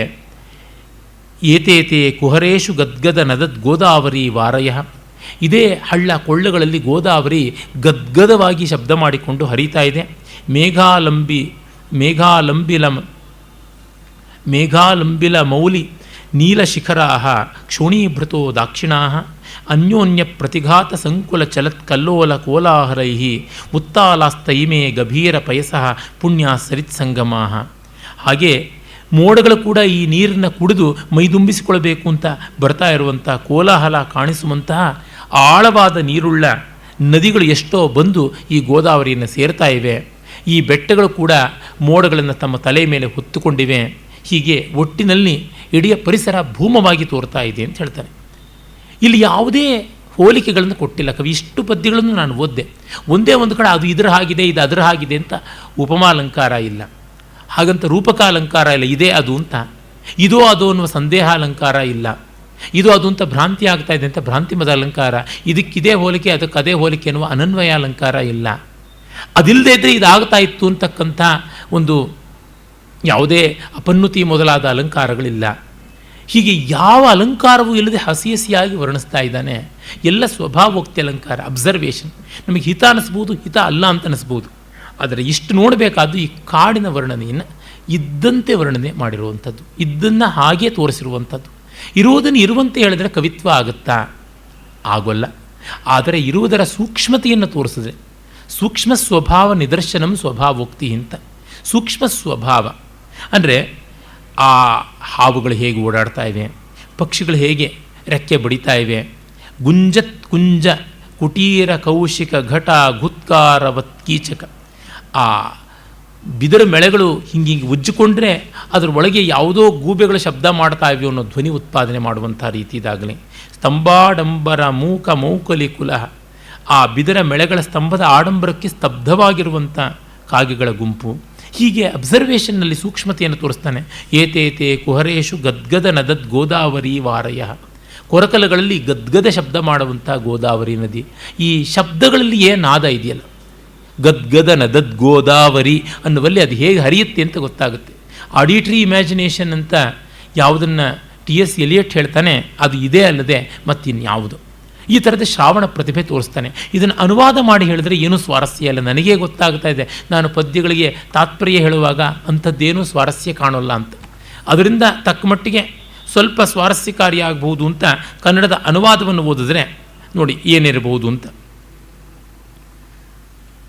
ನದಿಗಳ ಸ್ರೋತ ಮೆಲ್ಲಿ ಮೊದಲಿರ್ದುದು ತಾಂ ಮಣಲೊಟ್ಟಿಲಲ್ಲಿ ತೋರ್ಪುದು ತರುವೃಂದ ಮಿರ್ದೆಡೆಯದೆ ವಿರಲಂಬಡದಲ್ಲಿ ತೋರುತುಂಬದಲನೆ ಚಿತ್ತ ಕಪ್ಪೊಡಂ ಅರಣ್ಯಮೆ ಕಾಲದೆ ವೀಕ್ಷಿಸಲ್ಕಿದೇಂ ಮೊದಲ ಶಿಲೋಚ್ಚಯಂಗಳವೆ ಸಾಕ್ಷ್ಯದೊಳ ವನಮಿಂತು ಸೂಚಿಕುಂ ಕುಂಚ ಕುಟೀರ ದಂತರದೆ ಪೆರ್ಚುವ ಪೇಚಕ ರಾವಕಂ ಸದಾ ಮಂಜುಲ ಕೀಚಕ ಧ್ವನಿಗಂ ಅಳ್ಕುವ ವಾಯಸ ಸಂಕುಲಂಗಳಿಂ ರಂಜಿಪ ಬರ್ಹಿ ಸಂತತಿಯ ಕೇಕೆಗೆ ಚಂದನ ವೃಕ್ಷ ಕೋಟರ ಕಂಜುತೆ ಸಾರ್ವ ಸರ್ಪಕುಲದಿಂ ನೆರೆದಿ ಗಿರಿಯಂ ನಿರೀಕ್ಷಿಸ. ಆ ಪ್ರಚಲಾಕಿ ನವಿಲುಗಳು, ಅವುಗಳ ಕೋಲಾಹಲದಿಂದ ಭಯಕಂಪಿತವಾದಂಥ ಹಾವುಗಳು ಬಿಲಕ್ಕೆ ಹೋಗ್ತಕ್ಕಂಥದ್ದು. ಮತ್ತು ಇದು ಮೇಘಾಶ್ರಿತ ನೀಲ ಶೈಲ ಶಿಖರ ವ್ರಾತಂಗಳಿಂ ಹೃದಯಮಲ್ಲದೆ ನೀರ್ದುಂಬಿದ ಕಂದರಂಗಳ ಕಳಧ್ವಾನಗಳಿಂದೊಪ್ಪುಗುಂ ಅದು ತಾಂ ಸಂಪ್ರತಿ ಘಾತದಿಂ ಚಲಿಪ ವೀಚೀಮಾಲೆಯಂ ದೃಶ್ಯಮಲ್ಲದೆ ಗಂಭೀರ ನಿನಾದದಿಂ ಮೆರೆಗುಮಿ ಪುಣ್ಯಂ ಸರಿತ್ಸಂಗಮಂ. ಈ ಅನುವಾದದಲ್ಲಿ ಆದರೂ ಒಂದು ಛಂದಸ್ಸಿರುವುದರಿಂದ, ಶಬ್ದಾಲಂಕಾರ ಇರೋದ್ರಿಂದ ನಮಗೆ ಕಾಣಿಸಬೇಕು. ಇಂತಹ ಕಾವ್ಯಗಳನ್ನು ಏನನ್ನಬೇಕು? ಇವುಗಳು ಒಂದು ಭಾಷೆಯಲ್ಲಿ ಮಾತ್ರ ಚೆನ್ನ, ಇನ್ನೊಂದು ಭಾಷೆಯಲ್ಲಿ ಹೇಳಿದರೆ ಇದು ಪದ್ಯದಲ್ಲಿ ಮಾತ್ರ ಚೆನ್ನ, ಗದ್ಯದಲ್ಲಿ ಹೇಳಿದರೆ ಸ್ವಾರಸ್ಯ ಕಡಿಮೆ ಆಗುತ್ತೆ. ಅಂದರೆ ಕೆಲವು ಸಂಗೀತ ರಚನೆಗಳಿರ್ತವೆ, ಅವು ಯಾರೋ ಒಬ್ಬರ ಕಂಠಧ್ವನಿಯಲ್ಲಿ ಮಾತ್ರ ಚೆನ್ನ, ಯಾರೋ ಒಬ್ಬ ಗಾಯಕ ಹಾಡಿದ್ರೆ ಮಾತ್ರ ಚೆನ್ನ, ಅಥವಾ ಯಾವುದೋ ಒಂದು ವಾದ್ಯದಲ್ಲಿ ಕೇಳಿದ್ರೆ ಮಾತ್ರ ಚೆನ್ನ. ಅಷ್ಟರ ಮಟ್ಟಿಗೆ ಅವು ಅಪೂರ್ಣ ಅಂತಲೇ ಹೇಳಬೇಕಾಗುತ್ತೆ. ನಿರ್ದಯ ವಿಮರ್ಶೆ ಮಾಡಿದರೆ ಅದು ಒಂದು ಪರಂಪರೆಯನ್ನು ನಿರ್ಮಾಣ ಮಾಡೋಕ್ಕಾಗೋಲ್ಲ. ಈಗ ಬಾಲಮುರಳಿ ಕೃಷ್ಣರು ಲವಂಗಿಯಂತೆ, ಸುಮುಖ ಅಂತೆ, ಮಹತಿಯಂತೆ ಮೊದಲಾದ ಹಲವು ರಾಗಗಳನ್ನು ಮಾಡಿದ್ದಾರೆ. 4 ಸ್ವರ 3 ಸ್ವರದಲ್ಲಿ ಅವರು ಹಾಡಿದ್ರೆ ಚೆನ್ನಾಗಿರುತ್ತೆ, ಬೇರೊಬ್ಬರಿಗೆ ಅವ್ರ ಮಟ್ಟದಲ್ಲಿ ಹಾಡೋಕ್ಕಾಗೋಲ್ಲ, ಅವು ಚೆನ್ನಾಗೋಲ್ಲ. ಹಾಗಿದ್ರೆ ಆ ರಾಗಗಳನ್ನು ಕೊಂದು ಬಿಡಬೇಕಾ? ಅಲ್ಲ, ಅವರ ಹಾಡಿಕೆಯ ಧ್ವನಿ ಮುದ್ರಿಕೆಗಳನ್ನು ಶಾಶ್ವತವಾಗಿ ಉಳಿಸ್ಕೊಳ್ಬೇಕು ಅಷ್ಟೇ. ಬೇರೆಯವರು ಅವ್ರ ಮಟ್ಟಕ್ಕೆ ಹಾಡಬಲ್ಲ ಕಲ್ಪನಾಶಾಲೀನತೆ ಇದ್ದವರು ತಯಾರಾದರೆ ಅವುಗಳಿಗೆ ಸಾರ್ಥಕ್ಯ, ಅಲ್ಲಿವರೆಗೂ ಇಲ್ಲ. ಅದೇ ರೀತಿ ಈಗ ಪದ್ಮಾ ಸುಬ್ರಹ್ಮಣ್ಯಂ ನೃತ್ಯ ಮಾಡುವಂತೆ ಯಾರಿಗೂ ಮಾಡೋಕ್ಕಾಗೋದಿಲ್ಲ. ಅದಕ್ಕೆ ಕೆಲವೊಂದು ಚಲನೆಗಳನ್ನೆಲ್ಲ ಅವರು ತೋರಿಸುವಂತೆ ಇನ್ಯಾರು ತೋರಿಸೋಕ್ಕಾಗೋಲ್ಲ ಅಂತ ಭರತನಾಟ್ಯ ಮಾಡುವವರು ಹೇಳ್ತಾರೆ. ಅವ್ರಿಗೇ ಸರಿ ಕರ್ಣಗಳು ಅಂತ. ಸರಿ ಕರ್ಣಗಳನ್ನೆಲ್ಲ ತಿಪ್ಪೆಗೆ ಸುರಿಯೋಕ್ಕಾಗುತ್ತಾ? ಇಲ್ಲ. ಮತ್ತೊಬ್ಬರು ಆ ಮಟ್ಟದ ಸಮರ್ಥರು ಬರೋವರೆಗಾದರೂ ಅವುಗಳನ್ನು ಕಾಪಾಡಿಕೊಳ್ಬೇಕು, ಉಳಿಸ್ಕೊಳ್ಳಿ. ಇಲ್ಲದೇ ಅವರು ವಿಡಿಯೋಗ್ರಾಫ್ ಮಾಡ್ಕೊಂಡಿದ್ದು ನೋಡಿ ಸಂತೋಷ ಪಡಿ, ನನ್ನ ದಾರಿ ಅಂಥದ್ದು. ಹಾಗೆ ಈ ಶಬ್ದಗಳು ಹೀಗೆ, ಇದನ್ನು ಅನುವಾದ ಮಾಡೋಕ್ಕಾಗಲ್ಲ, ಸಂಸ್ಕೃತ ಕಲೀರಿ, ಇದನ್ನು ಓದ್ಕೊಳ್ಳಿ ಅಷ್ಟೇ ಅಂತ ಹೇಳಬೇಕು. ಇನ್ಯಾರಿಗೂ ಇದನ್ನು ಬಿಡಿಸಿ ತೋರ್ಸೋಕ್ಕಾಗೋದಿಲ್ಲ ಅಂತ ಅನ್ನಬೇಕು. ನನಗೆ ಸ್ವಾರಸ್ಯ ಕಾಣಿಸುತ್ತೆ. ಕುಂಜ ಕುಟೀರ ಕೌಶಿಕ ಘಟ ಗುತ್ಕಾರವತ್ ಕೀಚಕ ಸ್ತಂಭ ಡಂಬರ ಮೂಕ ಮೌಕಲಿ ಕುಲಂ ಕ್ರೌಂಚಾಭಿಧಾನೋ ಗಿರಿ, ಈ ಥರದ್ದು ಇಷ್ಟೆ. ಇದು ಸರ್ವೋತ್ಕೃಷ್ಟ ಅಂತ ನಾನು ಹೇಳಲಾರೆ, ಅದಕ್ಕೊಂದು ಸೊಗಸಿದೆ ಅಂತ ನಾನು ಹೇಳ್ಬೋದು ಅಷ್ಟೇ. ಈಲಾಗನಿ ವಿವರಿಂಪಲೇನು ಚಾಲ ಸ್ವಾನುಭವ ವೇದ್ಯಮೆ ಅಷ್ಟೊಂದು ಹೇಳ್ಬೋದು. ನೀವು ಬಾಲಮುರಳಿ ಬಾಯಲ್ಲಿ ಕೇಳಬೇಕಿತ್ತು, ಈ ಹಾಡು ಚೆನ್ನಾಗಿರ್ತಿತ್ತು ಅಂತ ನಾವು ಅಡ್ವೈಸ್ ಮಾಡ್ಬೋದು. ಯಾರೋ ಹಾಡುಬಿಟ್ಟ ನೋಡಿ ಓಂಕಾರಾಕಾರಿಣಿ ಅಂತ ಏನೂ ಚೆನ್ನಾಗಿರಲಿಲ್ಲ ಅಂತಂದರೆ ನೋಡಿ ಅದು ಲವಂಗಿ ರಾಗ, ಅದು ಬೇರೆ, ಹೀಗೆ ಅಂತೆಂಥದ್ದು ನಾವು ಸಮಾಧಾನ ಹೇಳ್ಬೋದು. ಎಷ್ಟು ಸಮಾಧಾನ ಹೇಳಿದ್ರೂ ಸಂತೋಷವಲ್ಲ ಅದು, ಆ ರೀತಿ ಆದದ್ದು. ಪುಣ್ಯವಶಾತ್ ಇದರ ಪರ್ಸೆಂಟೇಜ್ ಭವಭೂತಿಯ ಈ ಕೃತಿಯಲ್ಲಿ ಕಡಿಮೆ. ಅದರಿಂದ ಇದನ್ನು ನಾವಿವತ್ತು ಓದ್ತೀವಿ, ಸ್ವೀಕರಿಸ್ತೀವಿ. ಹಾಗಲ್ಲದೆ ಅನುವಾದದಲ್ಲಿ ವಿವರಣೆಯಲ್ಲಿ ಸ್ವಾರಸ್ಯ ಸಿಗದಂಥದ್ದು ಅಂತ ಆಗಿಬಿಟ್ರೆ ಬೇಕೇ ಆಗಿಲ್ಲ. ಕಾಳಿದಾಸನಲ್ಲಿ, ಅದಕ್ಕಿಂತ ಭಾಸನಲ್ಲಿ, ಇನ್ನೂ ಮಿಗಿಲಾಗಿ ವ್ಯಾಸ ವಾಲ್ಮೀಕಿಗಳಲ್ಲಿ ಅನುವಾದದಲ್ಲಿ ನಷ್ಟವೇ ಆಗದ ಸ್ವಾರಸ್ಯ ಉಂಟು.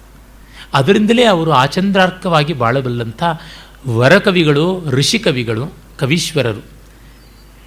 ಆದರೆ ಇನ್ನು ಯಾವ ಕವಿಯಲ್ಲಿಯೂ ಇದು ಕಾಣಿಸ್ಕೊಳ್ಳುತ್ತೆ. ಶೇಕ್ಸ್ಪಿಯರಲ್ಲಿ ಅಂಥದ್ದು ಇಲ್ಲ, ಹೋಮರಲ್ಲಿ ಅಂಥದ್ದು ಇಲ್ಲ. ಶೇಕ್ಸ್ಪಿಯರ್, ಹೋಮರ್ ಅನುವಾದವನ್ನು ಮೀರಬಲ್ಲಂಥ ಕವಿಗಳು. ಅದೇ ಮಿಲ್ಟನ್ನಿಗೆ ಬಂದರೆ, ಕೀಟ್ಸಿಗೆ ಬಂದರೆ, ಶೆಲ್ಲಿಗೆ ಬಂದರೆ ಬೇಕಾದಷ್ಟು ಹೊರಟೋಗ್ಬಿಡುತ್ತೆ. ಏನು ಸ್ವಾರಸ್ಯ ಕಾಣುವಂಥದ್ದಲ್ಲ. ಕಾಳಿದಾಸ ಅನುವಾದಕ್ಕೂ ದಕ್ಕಬಲ್ಲ, ಅನುವಾದಾತೀತನಾಗೂ ಉಳಿಯಬಲ್ಲ. ಅವನೇ ಇನ್ಯಾರೂ ಆ ಮಟ್ಟಕ್ಕೆ ಬರುವಂಥ ಕವಿಗಳಲ್ಲ. ಅವನೊಬ್ಬನೇ ಅನುವಾದದಲ್ಲಿಯೂ ಸತ್ವ ತೋರಿಸಬಲ್ಲ, ಅನುವಾದಕ್ಕೆ ಎಟಕದ ಸತ್ವವೂ ನನ್ನಲ್ಲಿದೆ ಅಂತ ತೋರಿಸಬಲ್ಲ. ಇದು ತುಂಬ ವಿಶಿಷ್ಟವಾದದ್ದು. ಅದಕ್ಕೆ ಹೋಲಿಕೆ ನನಗಿನ್ಯಾವ ಮಾಧ್ಯಮದಲ್ಲೂ ಯಾರೂ ಅಷ್ಟಾಗಿ ಕಾಣಿಸ್ತಾ ಇಲ್ಲ. ಇರಲಿ, ಹೀಗೆ 2ನೇ ಅಂಕ ಮುಗಿಯುತ್ತೆ. ಅದನ್ನು ನೋಡಿಕೊಂಡು ಅವನು ಪಂಚವಟಿಯನ್ನು ಪ್ರವೇಶ ಮಾಡಿದವನು ಅಗಸ್ತ್ಯಾಶ್ರಮಕ್ಕೆ ಹೋಗಿ ಮತ್ತೆ ಬರ್ತಾನೆ ಅಂತ. ಇನ್ನು ತೃತೀಯ ಅಂಕ ಆರಂಭವಾಗುತ್ತೆ. ಈ ತೃತೀಯ ಅಂಕವನ್ನು ಛಾಯಾ ಅಂಕ ಅಂತ ಕೂಡ ಕರೀತಾರೆ. ಅಂದರೆ ಸೀತೆ ಛಾಯಾಸೀತೆಯಾಗಿ ಇಲ್ಲಿ ಬರ್ತಾಳೆ. ಬಂದು ನೋಡುವ ಮೂಲಕವಾಗಿ ರಾಮನ ಸಂಕಟವನ್ನು ಕಾಣ್ತಾಳೆ. ಇದು ಭವಭೂತಿಯ ಒಂದು ವಿಶೇಷ, ಭವಭೂತಿಯ ರಚನೆಯ ಒಂದು ಕಲ್ಪನೆ. ಮುಂದೆ ಕಡೆಯ ಅಂಕ 7ನೇ ಅಂಕದಲ್ಲಿ ಸೀತೆ ರಂಗಸ್ಥಳದ ಮೇಲೆ ಬಂದಾಗ ಅವಳ ದುಃಖವನ್ನು ರಾಮ ನೋಡಿ ಸಂಕಟ ಪಡುವುದು ಬರುತ್ತೆ. ಇಲ್ಲಿ ರಾಮ ಓಡಾಡ್ತಾ ಇದ್ದರೆ ಅವನ ದುಃಖವನ್ನು ಸೀತೆ ನೋಡೋದು ಕಾಣಿಸ್ತಾನೆ ಕವಿ. ಅಂದರೆ ಸೀತಾರಾಮರು ಪರಸ್ಪರ ಇಷ್ಟು ದುಃಖ ಪಡ್ತಾ ಇದ್ದಾರೆ ವಿಯೋಗದಲ್ಲಿ ಅನ್ನೋದನ್ನು ಒಬ್ಬರಿಗೆ ಗೊತ್ತಾಗದಂತೆ ಮತ್ತೊಬ್ಬರು ತೋರಿಸುವಂಥ ಪ್ರಯತ್ನವಾಗಿ ನಾವೆಲ್ಲಿ ನೋಡ್ಬೋದು. ಆಮೇಲೆ ರಾಮನ ದುಃಖವನ್ನು ಹೀಗೆ ಸೀತೆ ಕಾಣದೇ ಇದ್ದರೆ ಕಡೆಗೆ ಸ್ವೀಕರಿಸ್ತೀನಿ ಅಂದರೆ ಅವಳಿಗೆ ಹೇಗೆ ಮನಸ್ಸಿಗೆ ಒಪ್ಪಿಗೆ ಆಗಬೇಕು? ಅದಕ್ಕಾಗಿ ಅವಳಿಗೆ ಸಾಕ್ಷಾತ್ತಾದ ಅನುಭವ ಇರಬೇಕು. ನೀವು 100 ಹೇಳಿ ನನ್ನ ಮನಸ್ಸಿಗೆ ಅದಿನ್ನೂ ಬಂದಿಲ್ಲವಲ್ಲ ಅಂತ ಯಾರಾದರೂ ಹೇಳಿದ್ರೆ ಏನು ಮಾಡೋದು? ಇಂದು ಬೆಳಗ್ಗೆ ಒಂದು ಸಂಗತಿ ಆಯಿತು.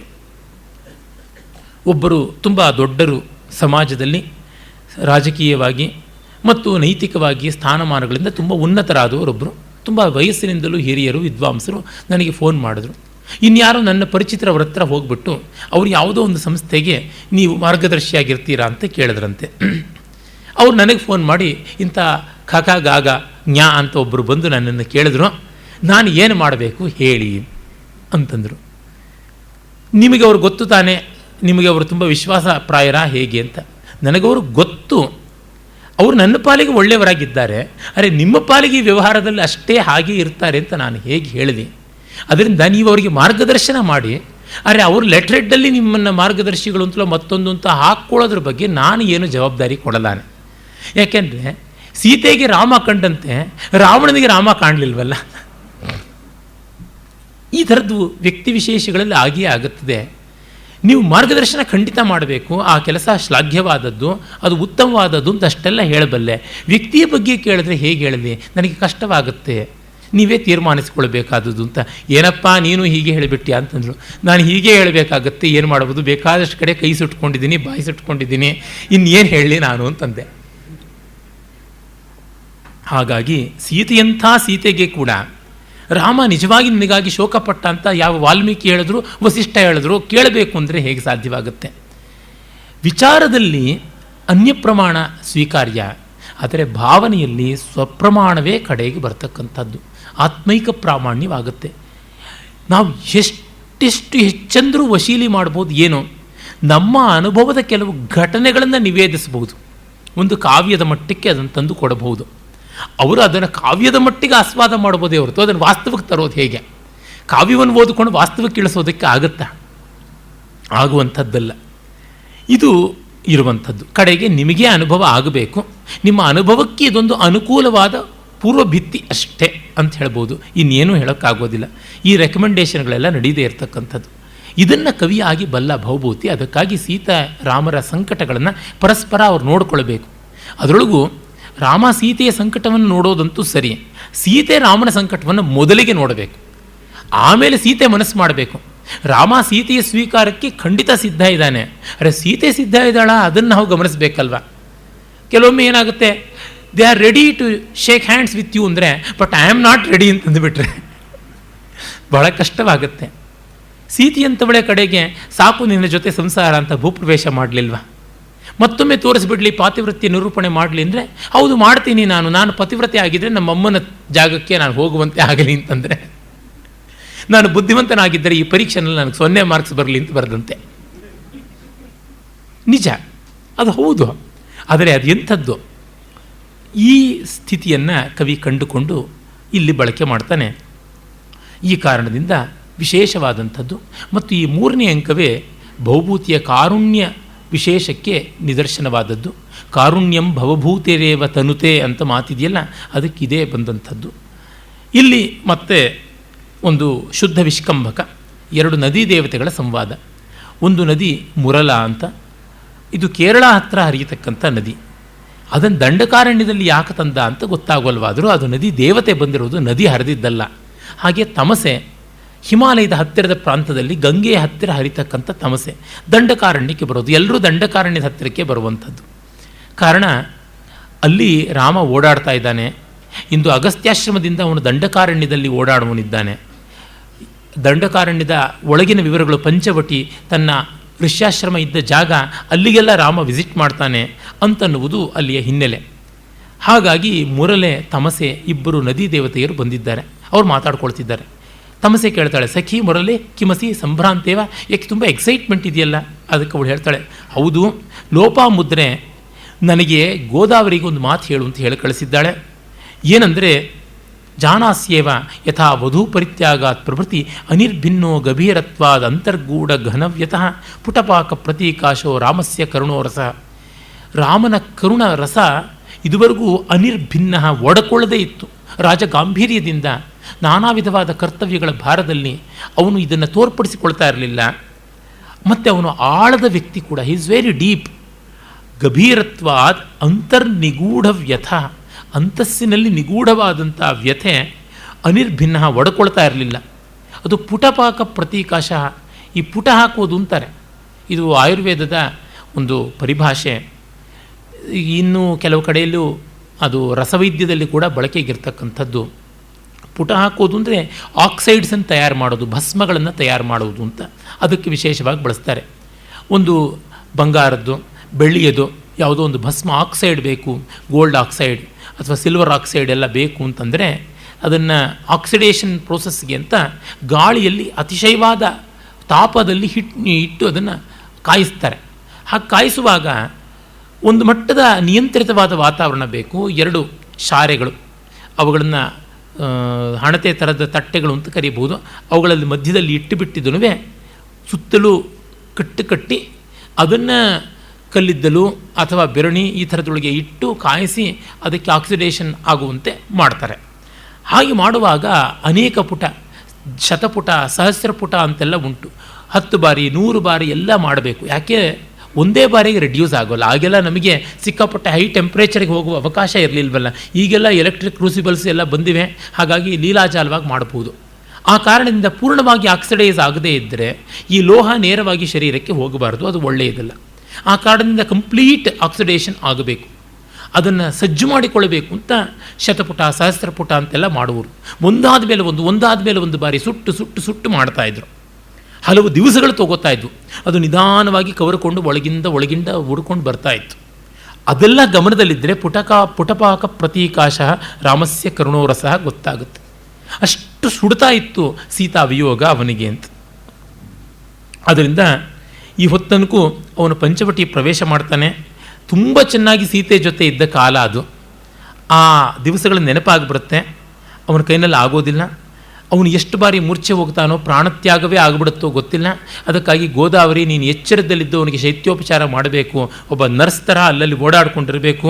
ತತ್ರ ಭವತ್ಯಾ ಸಾವಧಾನಯ ಭವಿತವ್ಯಂ ವೀಚೀವಾತೈ ಶೀಕರ ಕ್ಷೋಧಶೀತೈ ಆಕರ್ಷದ್ಭಿ ಪದ್ಮ ಕಿಂಜಲ್ಕ ಗಂಧಾನ್ ಮೋಹೇ ರಾಮಭದ್ರಸ್ಯ ಜೀವಂ ಸ್ಮೈರಂ ಪ್ರೇರಿತೈಸ್ತರ್ಪಯೇತಿ. ಒಂದೊಂದು ಬಾರಿ ಮೂರ್ಛೆ ಹೋದಾಗಲೂ ಆ ತಾವರೆಗಳ ಪರಿಮಳದಿಂದ ಪರಿಶೀಲಿತವಾದಂಥ ನಿನ್ನ ತಂಗಾಳಿಯನ್ನು ಅತ್ತ ಕಡೆ ಬೀಸಬೇಕು, ನೀರಿನ ಹನಿಗಳನ್ನು ಸಿಂಪಡಿಸಬೇಕು ಅಂತೆಲ್ಲ. ತಮಸೆ ಹೇಳ್ತಾಳೆ, ಹೌದು, ಸರಿಯೇ ಆದದ್ದು. ಆದರೆ ರಾಮನಿಗೆ ಬೇಕಾದಂಥ ಅದ್ಭುತವಾದ ಚಿಕಿತ್ಸಾ ವೈದ್ಯ ನಮ್ಮ ಹತ್ರ ಇದ್ದೇ ಇದೆ, ಸನ್ನಿಹಿತ ಏವ ಅಂತಂತಾಳೆ. ಹೇಗೆ ಅಂತ ಆಗ ಹೇಳ್ತಾಳೆ, ಸೀತೆಯೇ ಬಂದಿದ್ದಾಳೆ ನಮ್ಮ ಜೊತೆ. ಲಕ್ಷ್ಮಣ ಪರಿತ್ಯಾಗ ಮಾಡಿದ ಮೇಲೆ ಸೀತೆ ಗಂಗೆಯಲ್ಲಿ ಬಿದ್ದು ಪ್ರಾಣತ್ಯಾಗ ಮಾಡ್ಕೊಳ್ಳೋಕೆ ಹೊರಟಳು. ಅಲ್ಲಿ ಪ್ರಸವವಾಯಿತು. ಗಂಗೆ ಭೂದೇವಿಯರು ಸೇರಿ ಶುಶ್ರೂಷೆ ಮಾಡಿದ್ರು. ಮತ್ತು ಮಕ್ಕಳು ಬೆಳೆದ ಮೇಲೆ ಈಗ ವಾಲ್ಮೀಕಿ ಮಹರ್ಷಿ ಆಶ್ರಮಕ್ಕೆ ಬಿಟ್ಟಿರುವುದಾಗಿದೆ. ಅವಳು ಭೂಗರ್ಭದಲ್ಲಿದ್ದಾಳೆ. ಈಗ ಗಂಗೆಗೆ ಗೊತ್ತಾಗಿದೆ ರಾಮ ಹೀಗೆ ಜನಸ್ಥಾನಕ್ಕೆ ಬರ್ತಾ ಇದ್ದಾನೆ. ಅವನು ಬಂದು ಅವನಿಗೆ ಮತ್ತಷ್ಟು ಸೀತಾ ವಿಯೋಗದ ಸಂಕಟ ಹೆಚ್ಚಾಗುತ್ತೆ. ಆ ಕಾರಣ ಸೀತೆಯ ಸ್ಪರ್ಶವಲ್ಲದೆ ಮತ್ತಿನ್ಯಾವುದು ಸಂಜೀವನಗೊಳಿಸೋದಿಲ್ಲ ಅಂತ ಗೊತ್ತು. ಅದರಿಂದಲೇ ಅವಳನ್ನು ಈಗ ಕಳಿಸಿಕೊಟ್ಟಿದ್ದಾನೆ ನನ್ನ ಜೊತೆ. ಮತ್ತು ಒಂದು ದಿವ್ಯವಾದ ವರವನ್ನು ಕೊಟ್ಟಿದ್ದಾಳೆ ಗಂಗೆ. ಏನೆಂದರೆ ಸೀತೆ ವನದೇವತೆಯರೂ ಸೇರಿದಂತೆ ಯಾರಿಗೂ ಕಾಣಿಸಬಾರದು. ರಾಮ ಎಲ್ಲ ಅವಳಿಗೆ ಕಾಣಿಸ್ತಾನೆ. ಇಡೀ ಪರಿಸರ ಅವಳಿಗೆ ಗೋಚರವಾಗುತ್ತೆ, ಎಲ್ಲ ಮಾತುಗಳು ಕೇಳಿಸುತ್ತೆ, ಆದರೆ ಅವಳು ಮಾತ್ರ ಯಾರಿಗೂ ಕಾಣಿಸೋಲ್ಲ. ಈ ರೀತಿಯಾದ ಒಂದು ಶಕ್ತಿ ಅವಳಿಗೆ ಅನುಗ್ರಹ ಮಾಡಿದ್ದಾಳೆ. ಹಾಗಾಗಿ ಅವಳು ರಾಮ ಮೂರ್ಛೆ ಹೋದಾಗ ತನ್ನ ದಿವ್ಯ ಸಂಜೀವನ ಸ್ಪರ್ಶದಿಂದ ಚೈತನ್ಯ ಬರೆಸ್ತಾಳೆ ಅಂತ.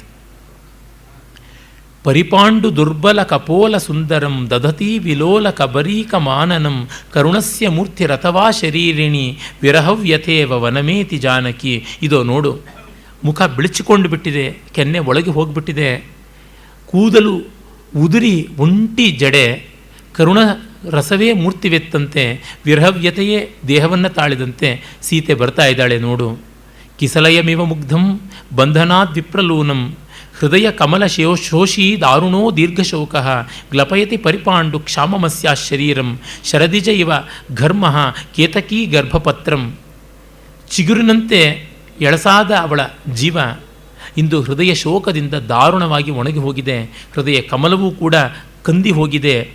ದೇಹವೆಲ್ಲ ರಕ್ತಹೀನವಾಗಿ ಬಿಟ್ಟಿದೆ, ಬಿಳಿಚಿಕೊಂಡಿದೆ.